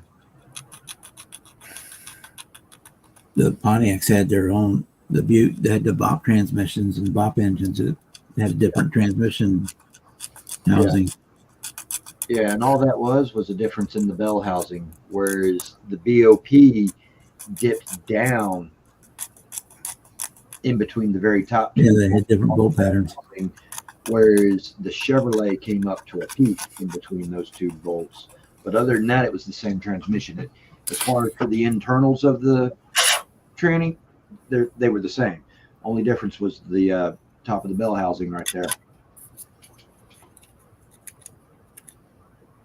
Yeah. Cavalier and Sunbird, the Chevy Cavalier and Pontiac Sunbird were the same.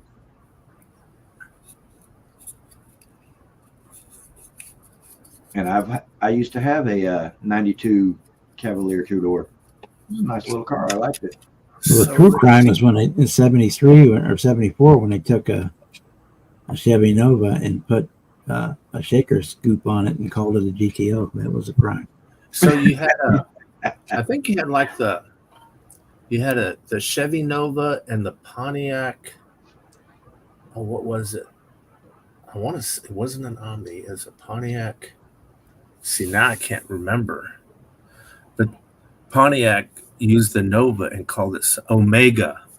Yeah. The Pontiac Omega and the Chevy Nova was the same car.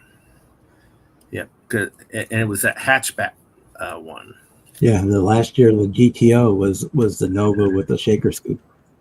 Wasn't It me was- this it was time, the Chuck. It hatchback. just went poof. Much like the Chevy Chevelle and the Oldsmobile Cutlass.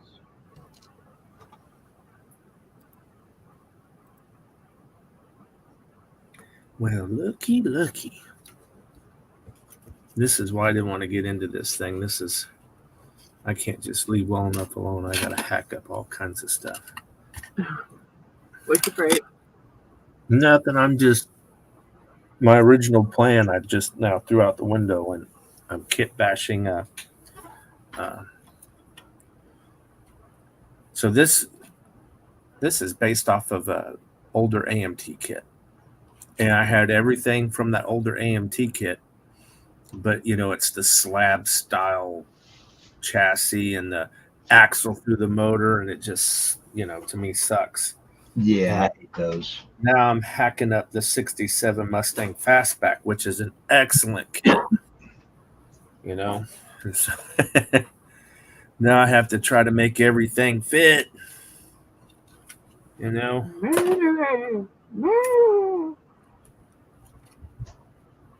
it's working out. That's cool. I just got to try to get it done before Acme, because this is my Mustang for Acme. But yeah, I agree. The quasi curbside kits that they run your front axle through what's supposed to be the engine block. Mm-hmm.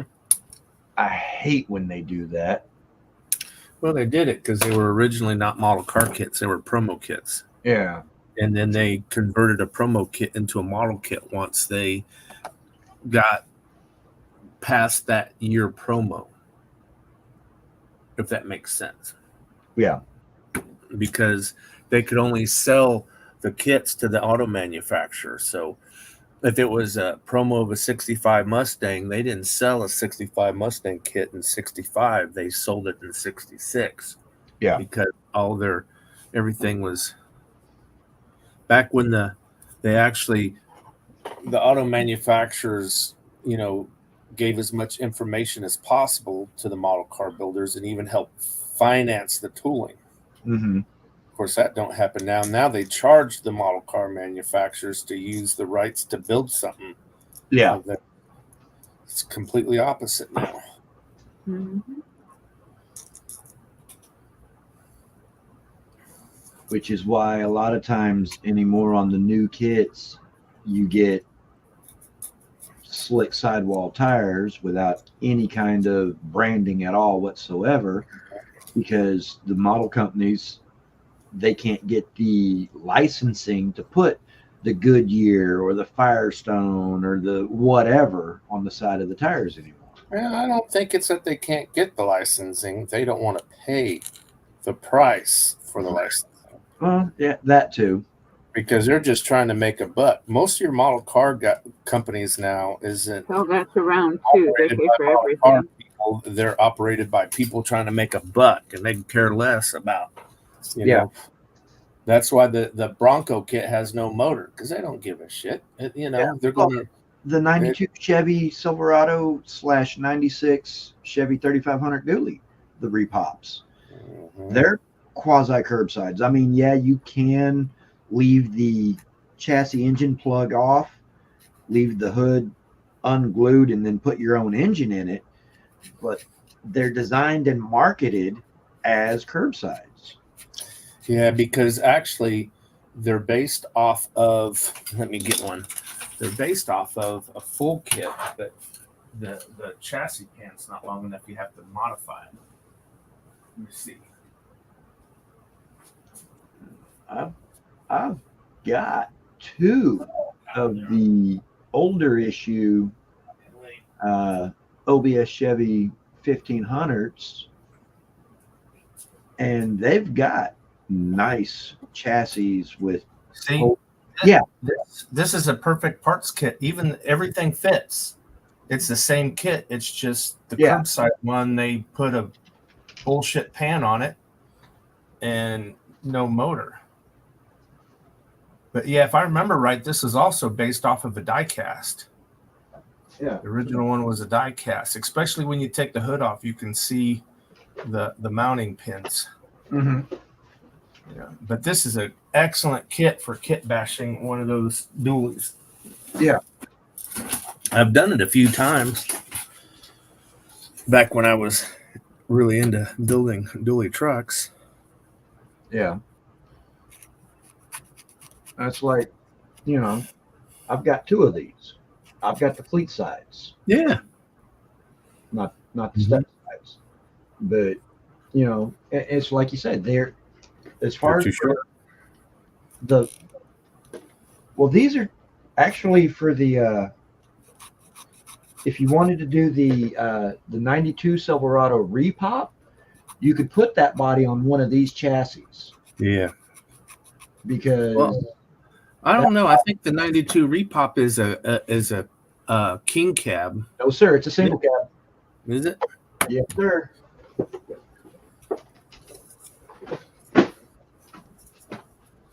He's got one somewhere. Give him a minute.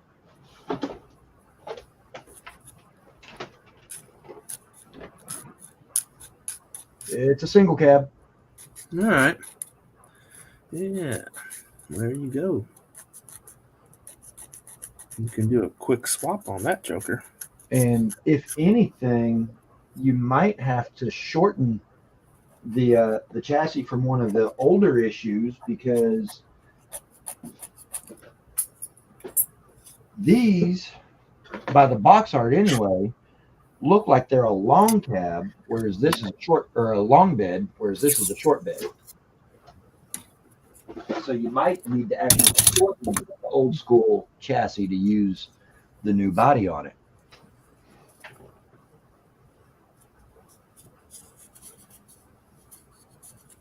But if you've got the complete kit like I do on those two, don't need to swap or bash nothing except maybe the grill. And I've already ordered some resin grills that are printed open so that I can cut out that little front area behind the grill and make some radiators to go up in there and be nice and realistic to look at. You actually see the radiator and all that good,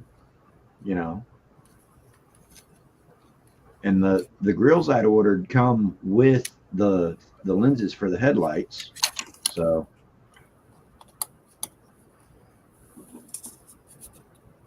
well, and that 3500, they redid the grill. It has clear plastic headlights on it now. Yeah. The 92 also has the clear headlight lenses as well.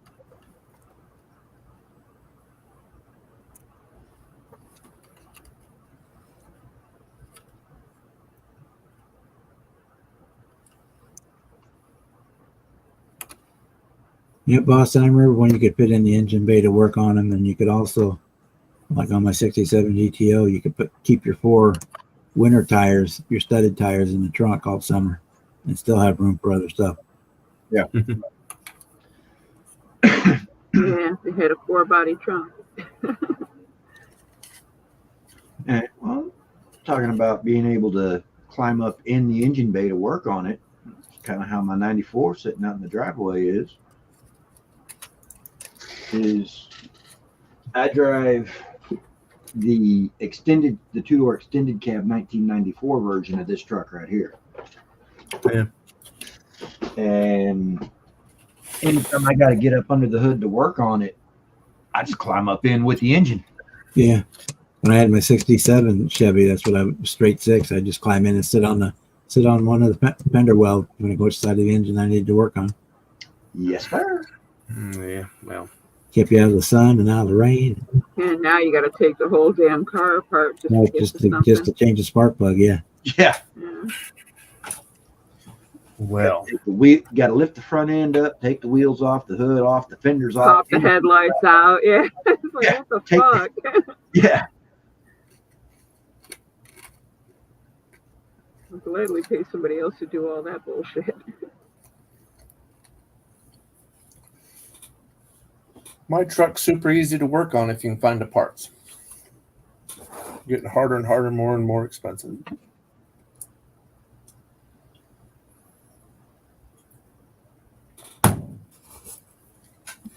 In fact, I think Bob might have been around the night I got drunk at 1 o'clock in the morning on a Styrene Syndicate group video thing and ended up buying it off of eBay. Would have been, but I was probably drinking too. So Oh, I bought an Army Deuce and a half. Woke up the next afternoon and my phone says, "You won your bid." And I look, it's a fucking Army truck. I'm like, oh no. No. Don't drink the internet. It's dangerous. I still got that truck. It's actually turned out to be a good time now. I'm glad I got it. But it's got the LSX motor in it. Yeah. With the cross ram. No. It's a JPS motor. I do quite a bit of work to get it to fit in there, though. A 3D printed radiator and the whole works.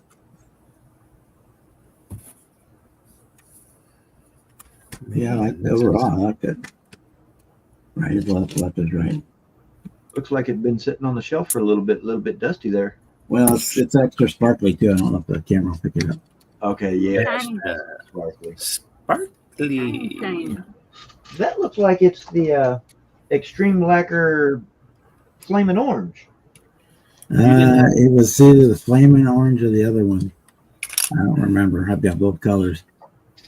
But then I It's used not- like the cosmic something Yeah. colors stuff from them. It looks like you got the old Dr. Flake to paint that for you. But yeah, it was iridescent something was the name of it. But the Tester's Extreme Lacquer color change thing. But I didn't like this one. I didn't like.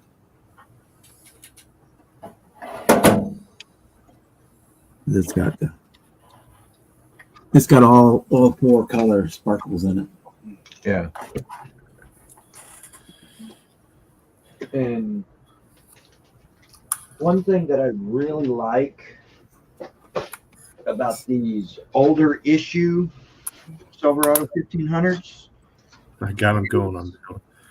the rear window on them is solid glass. It's not molded as being a slide, a slider rear window. Whereas the Repop, the rear window is the sliding back glass rear window. And I wouldn't have one of those in one of my one-to-ones, let alone in a scale model if I had to.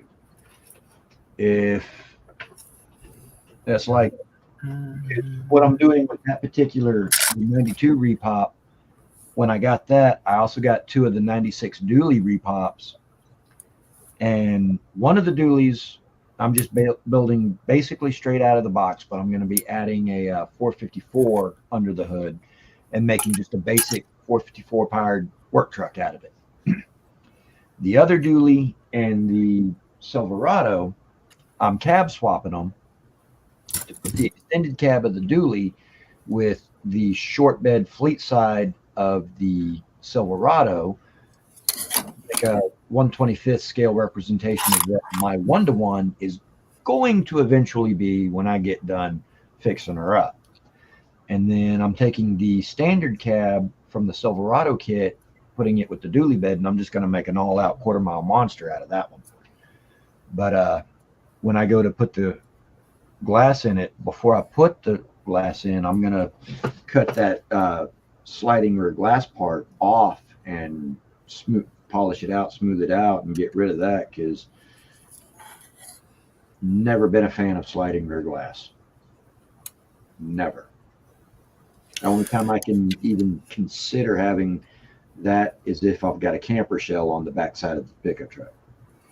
Well, so I figured you would have been old enough, but I remember growing up as a kid, sitting in the back of the truck and the old man tapping on the window, and then I'd get the beer out of the cooler and then hand it through the hole in the glass. So, I mean, I'm a different culture than you, you know. Everybody had to have a sliding glass, because how else are you going to get the beer? But I don't know, you know. No, I'm different. That's when you stood up going 70 miles an hour down the interstate and like Superman over the cab. Yeah. Well, you know, if it's a single cab and you're riding in the bed and the old man And do a wraparound.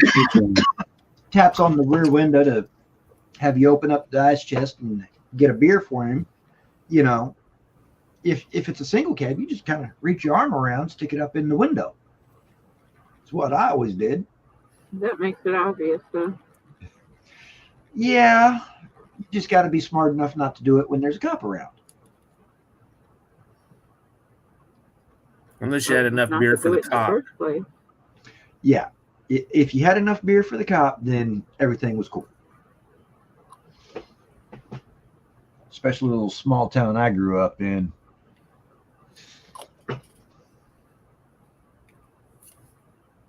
Yeah, there was a guy when we were kids on the farm. He lived like half a mile away, and he was the best mechanic. He could fix anything in the world, from a combine to a lawnmower.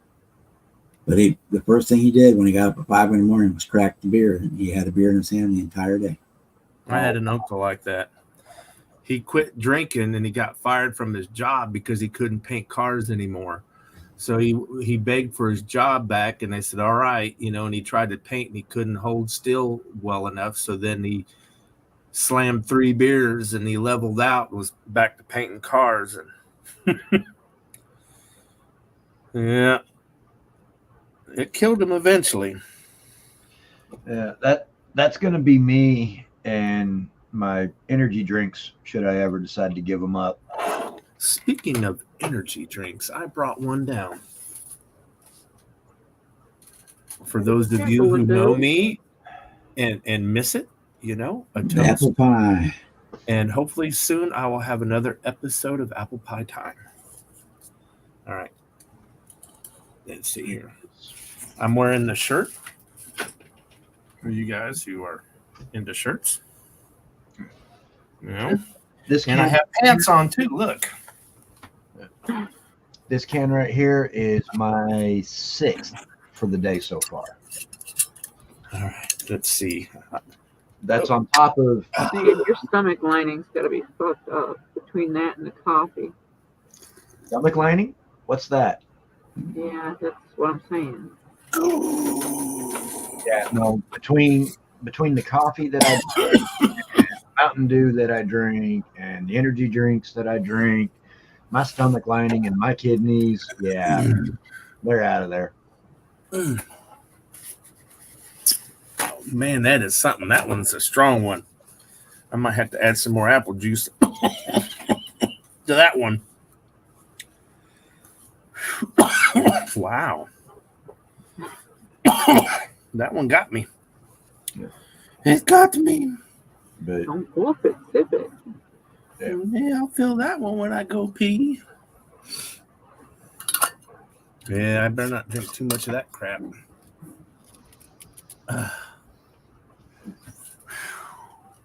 That one was.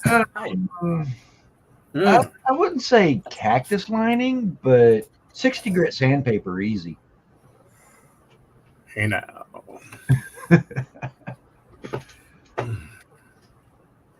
Oh, this is coming out great, man. I don't know why I stopped on doing it this way earlier. Let's see. I've been planning on building this thing for probably, maybe 3 years or more. I don't know. I have to go back. I think I did a review on this. And I'm just now getting the gumption to do it because I want to do it right. Oh, man. This is going to be a sweet pea.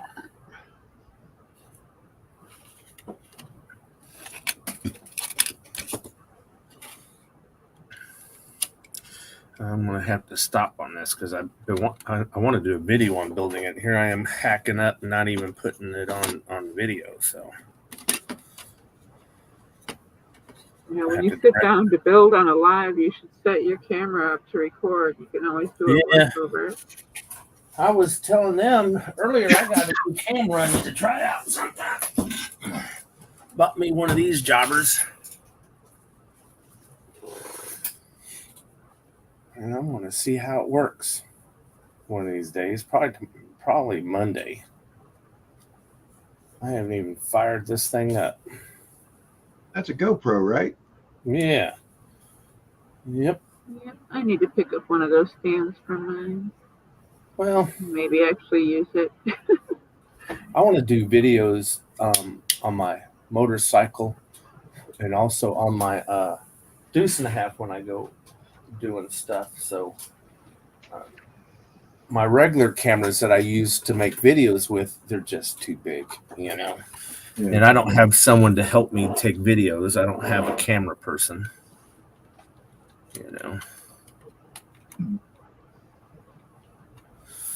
Yep. Yeah, it's like me for when I do my videos. I've got 4 cameras that I use generally. I got the webcam that I'm using right now. I've got a older, slightly lesser quality webcam sitting right next to it. I don't have that one hooked up right now. I need to get it hooked up. I've got this guy, which is a Vivitar 4K camera. This is what I recorded the Space City shootout with, if you've seen that on my channel yet or not. And then I have my smartphone. Oh, it's 10 o'clock. Yeah, we're just going to go a few more minutes and I'm going to shut her down. Yeah, I got to get up early. Got to get up early. Well, guys, it's been fun. And it's been real. However, has it been real fun? Well, it was until, Marcy showed up, and then we, she made everything scary. Hey, I remember that. She made everything scary. Yeah.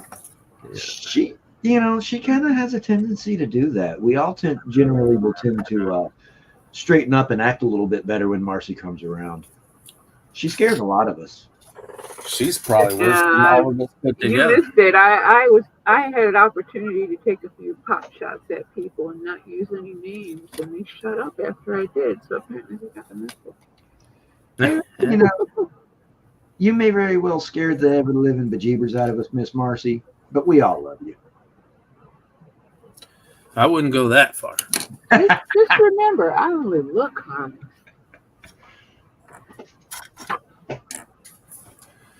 For everybody here, we will be on Monday night instead of Tuesday night coming up this week.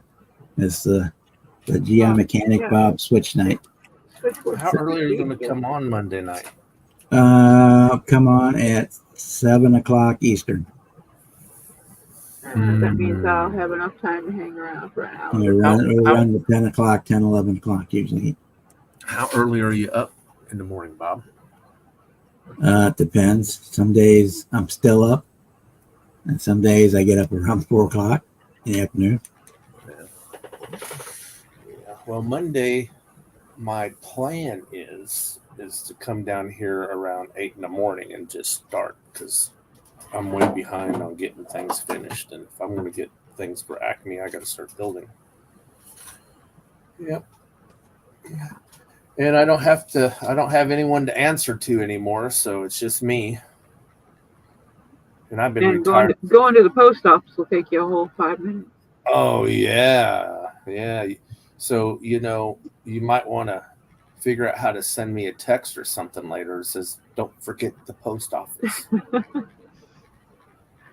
Yeah. No, so hopefully I'll remember. I go to this cafe in the morning at 7:30 because between 7:30 and 8, a bunch of veterans show up, and we all hang out and, just shoot the breeze and have breakfast.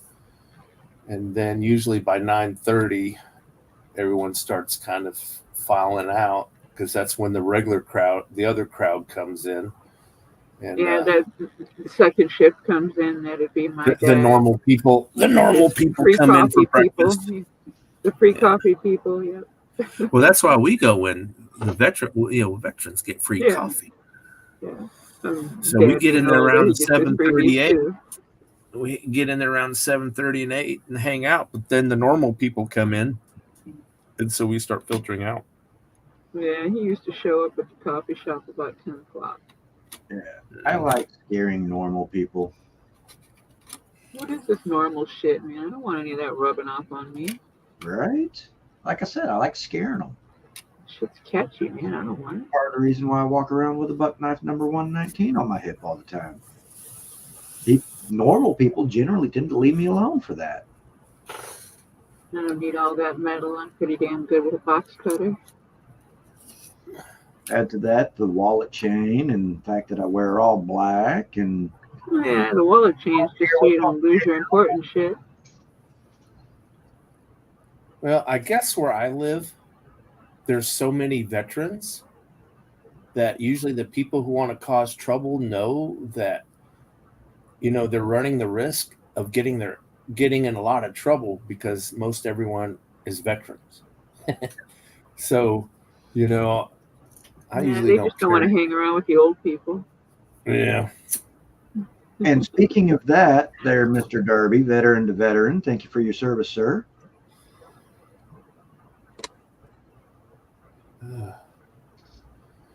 Yeah. Because, like old Snappy Pappy,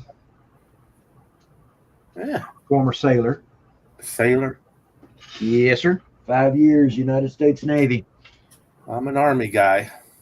Ah, you ground pounder. I would have stayed in more than you think. I would have stayed in, but the politics at the time was going against guys of my demographic in the military. And it was really hard to make rank and all that stuff. Yeah. And it did come to bite them in the butt because when they decided to redeploy with Bush Jr., they didn't have enough experience to do what they really needed to do. So I got one of those letters asking me to come back. I said, "Are you crazy?" Yeah. Well, Because Bob, once I definitely would not be able to wear my buck knife in your area because the blade is definitely longer than 4 inches. well, I live in Kentucky.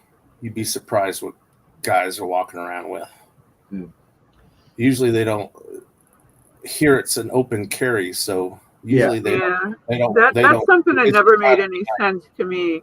I have the right to open carry, but they're going to piss and cry about a toothpick. Yeah. That's like here in I Texas.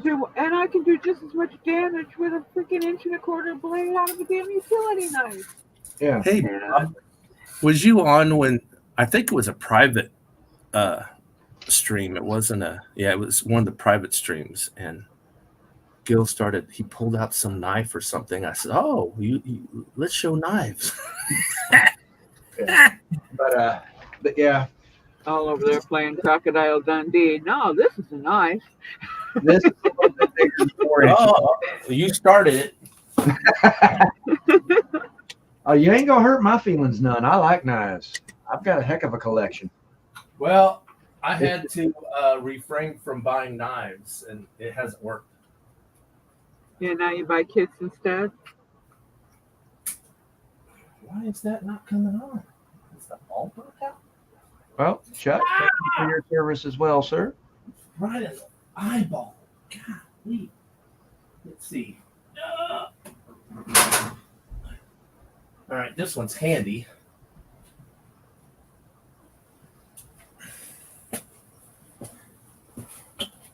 All my nice ones are upstairs because I have a few guys who like to build knives, make knife. I don't have that skill. This is a knife. Yes, Oh, nice. That's a garden tool. that's a knife. That's a garden tool. That's what I still use have to my, cut the shrubbery out in the yard. I didn't know this, but I so walk around with that on my hip out here. before I deployed the Desert Shield, there was this guy going around Germany trying to sell cold steel knives. And I bought a Recon Tonto from him for $30, and I thought that was expensive. And now that same knife, because it's like the first edition, is worth a fortune. I could probably sell it and charge extra because it's got sand in it. Yeah, it's got real road wear. Yeah. It's cut all kinds of things. Yeah, from paracord. I don't know. I use that knife as a utility knife. Yep. But the best knives are the ones you can fit in your pocket and are handy. Yes. My little Yep. case knife, it's not a Boy Scout knife, but it's the same knife as a Boy Scout knife. That's one of my favorite ones. Yeah. I can use that for anything. Well, it's like what I keep in my pocket is of the 3 that I keep in my pocket, the one I use most Mm-hmm. is this little DeWalt, Yeah. and it's got the little clip, See, and it folds up nice and small, and just clip it to my pocket. so there used to be something called the machine gun shoot here in Kentucky. And me and a few of my buddies that had military vehicles would go and we'd camp. And you'd be surprised the knives that come out. And you'd been surprised at some of the firearms that came out because a lot of them have their tax stamps. They're licensed for automatics, but I'm not yet. And then, and like I say, Night Hurricane. I'm trying to score a deal. Alright. Night Hurricane. here in Houston, well, Texas in general, we do have open carry. So Let me show you my favorite knife for down in the hobby shop here. Let me see. Where's it at?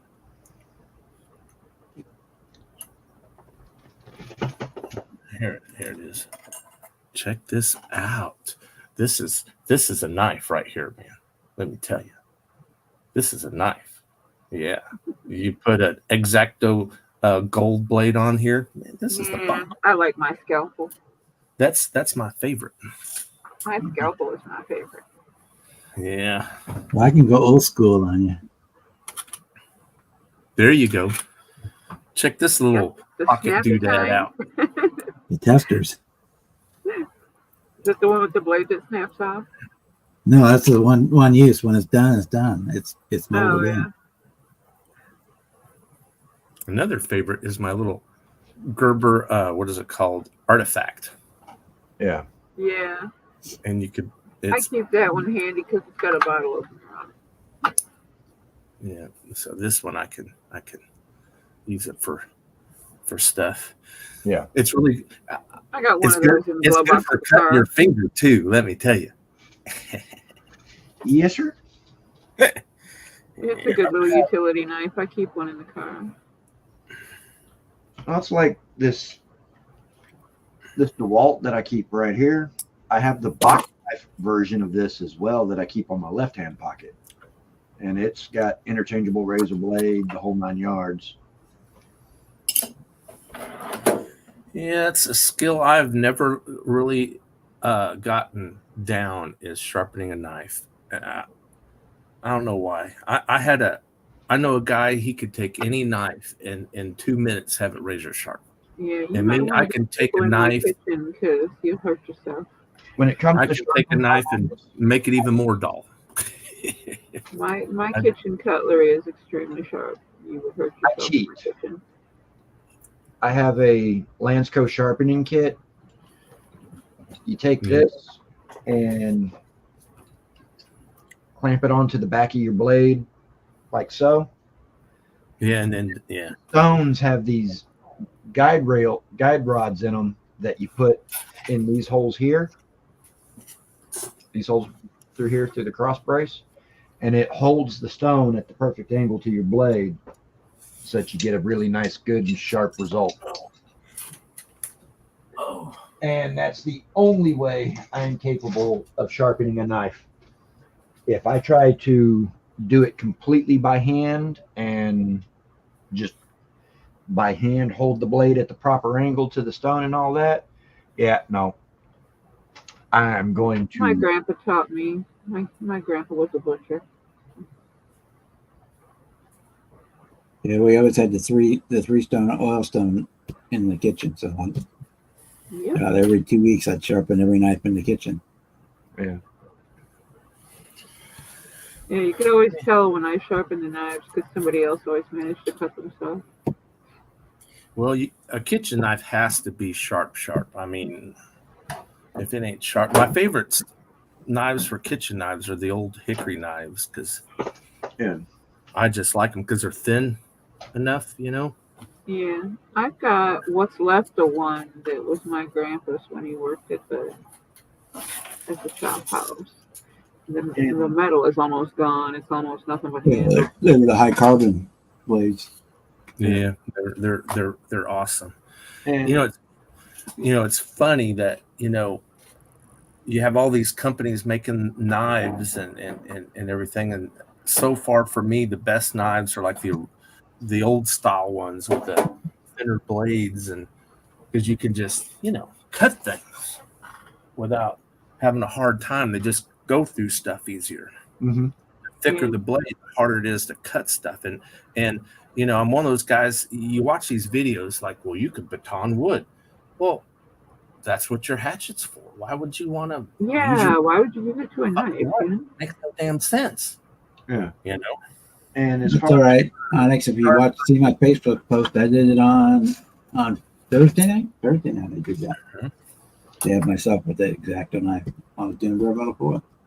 Oh, and yeah. as far as for sharp versus Like I said, I hate when they bite.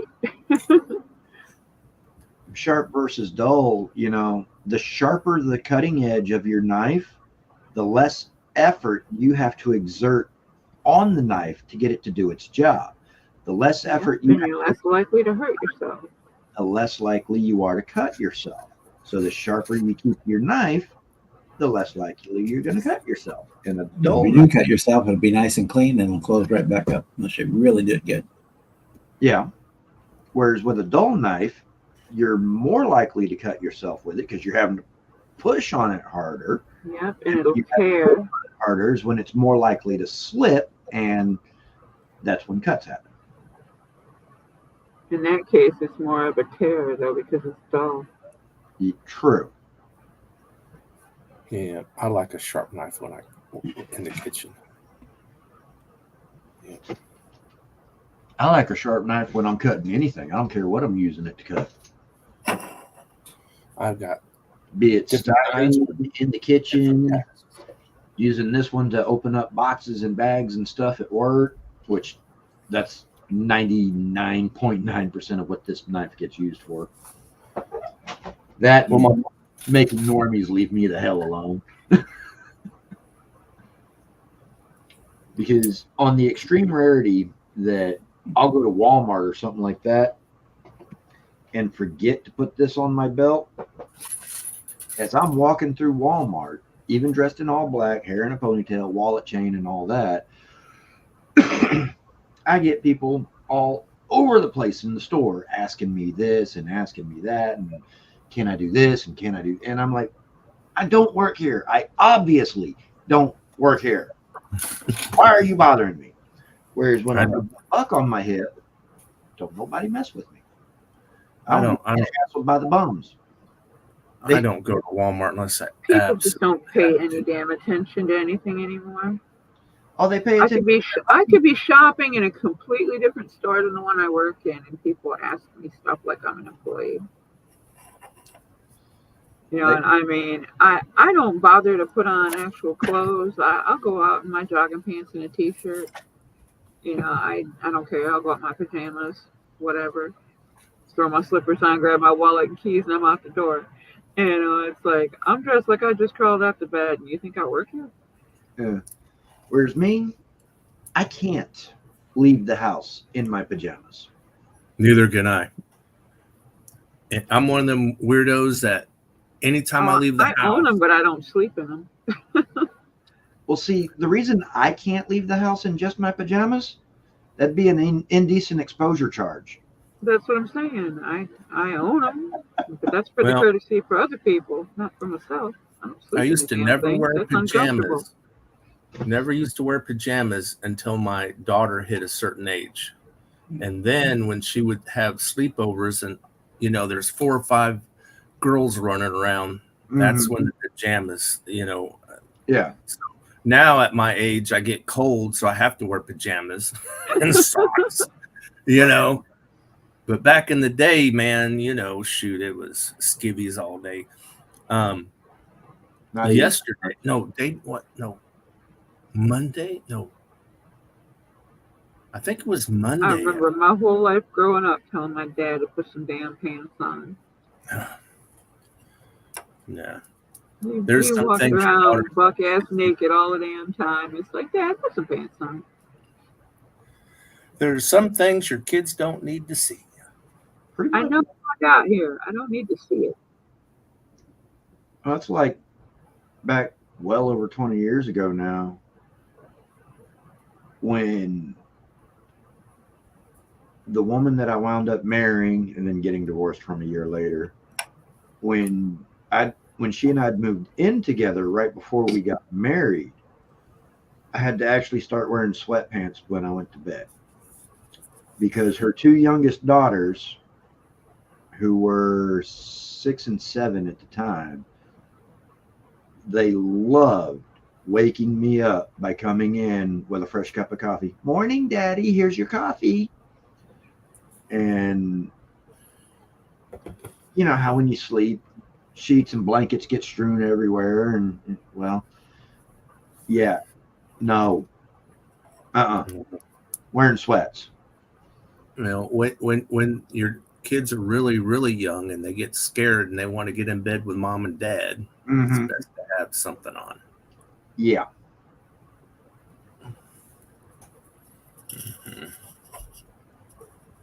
Yeah. That way you can avoid those questions. Yeah, there's more than one reason I keep a roll of medical tape here on the workbench, besides making seatbelts. It's multi-purpose tape. Yeah. It's not medical tape. It's multi-purpose tape. Super glue is good for the deeper cuts, too. Well, boys and girls, it's 9:30 here in the middle of the USA and 10:30 for you guys out east, so we're going to shut her down. It's 10:30 for me. I should have already been to bed because I got to get up early. For me too. I got to get up early and travel. When I have get up early, shit, I'll be going to sleep when you get up. When I have the occasional accident with my X11 or whatever, I have a roll of toilet paper that I normally use for blowing my nose on, just right over here to the side. Plus masking tape works. Oh, I got the paper Is towels. that or super glue, man? Oh, Yes. Super glue burns. Super glue It does, but it burns. works. It does, but it works if you got a real nasty cut. I got the paper towels too. So Yeah, let's see. I We'll be on subscribe. again Monday at 7:00 Eastern for a couple hours because we flip flop next week with Clip. He'll be on Tuesday. I'll be on Monday. Well, thank everybody for coming in. Onyx and Boston and Chuck is in there still. I do believe Kevin is still hanging around. Harrison went home. Went to bed. He's probably in bed. All right, guys. So we will I'm see you gonna on Monday. start helping shut down. Mr. Darby, Miss Mhm. Darcy, and everybody in chat. It was great talking with y'all. Great meeting those of you that I've met for the first time tonight. And y'all have a wonderful night. See you later, Bob. Have a good night. Night, everybody. See you.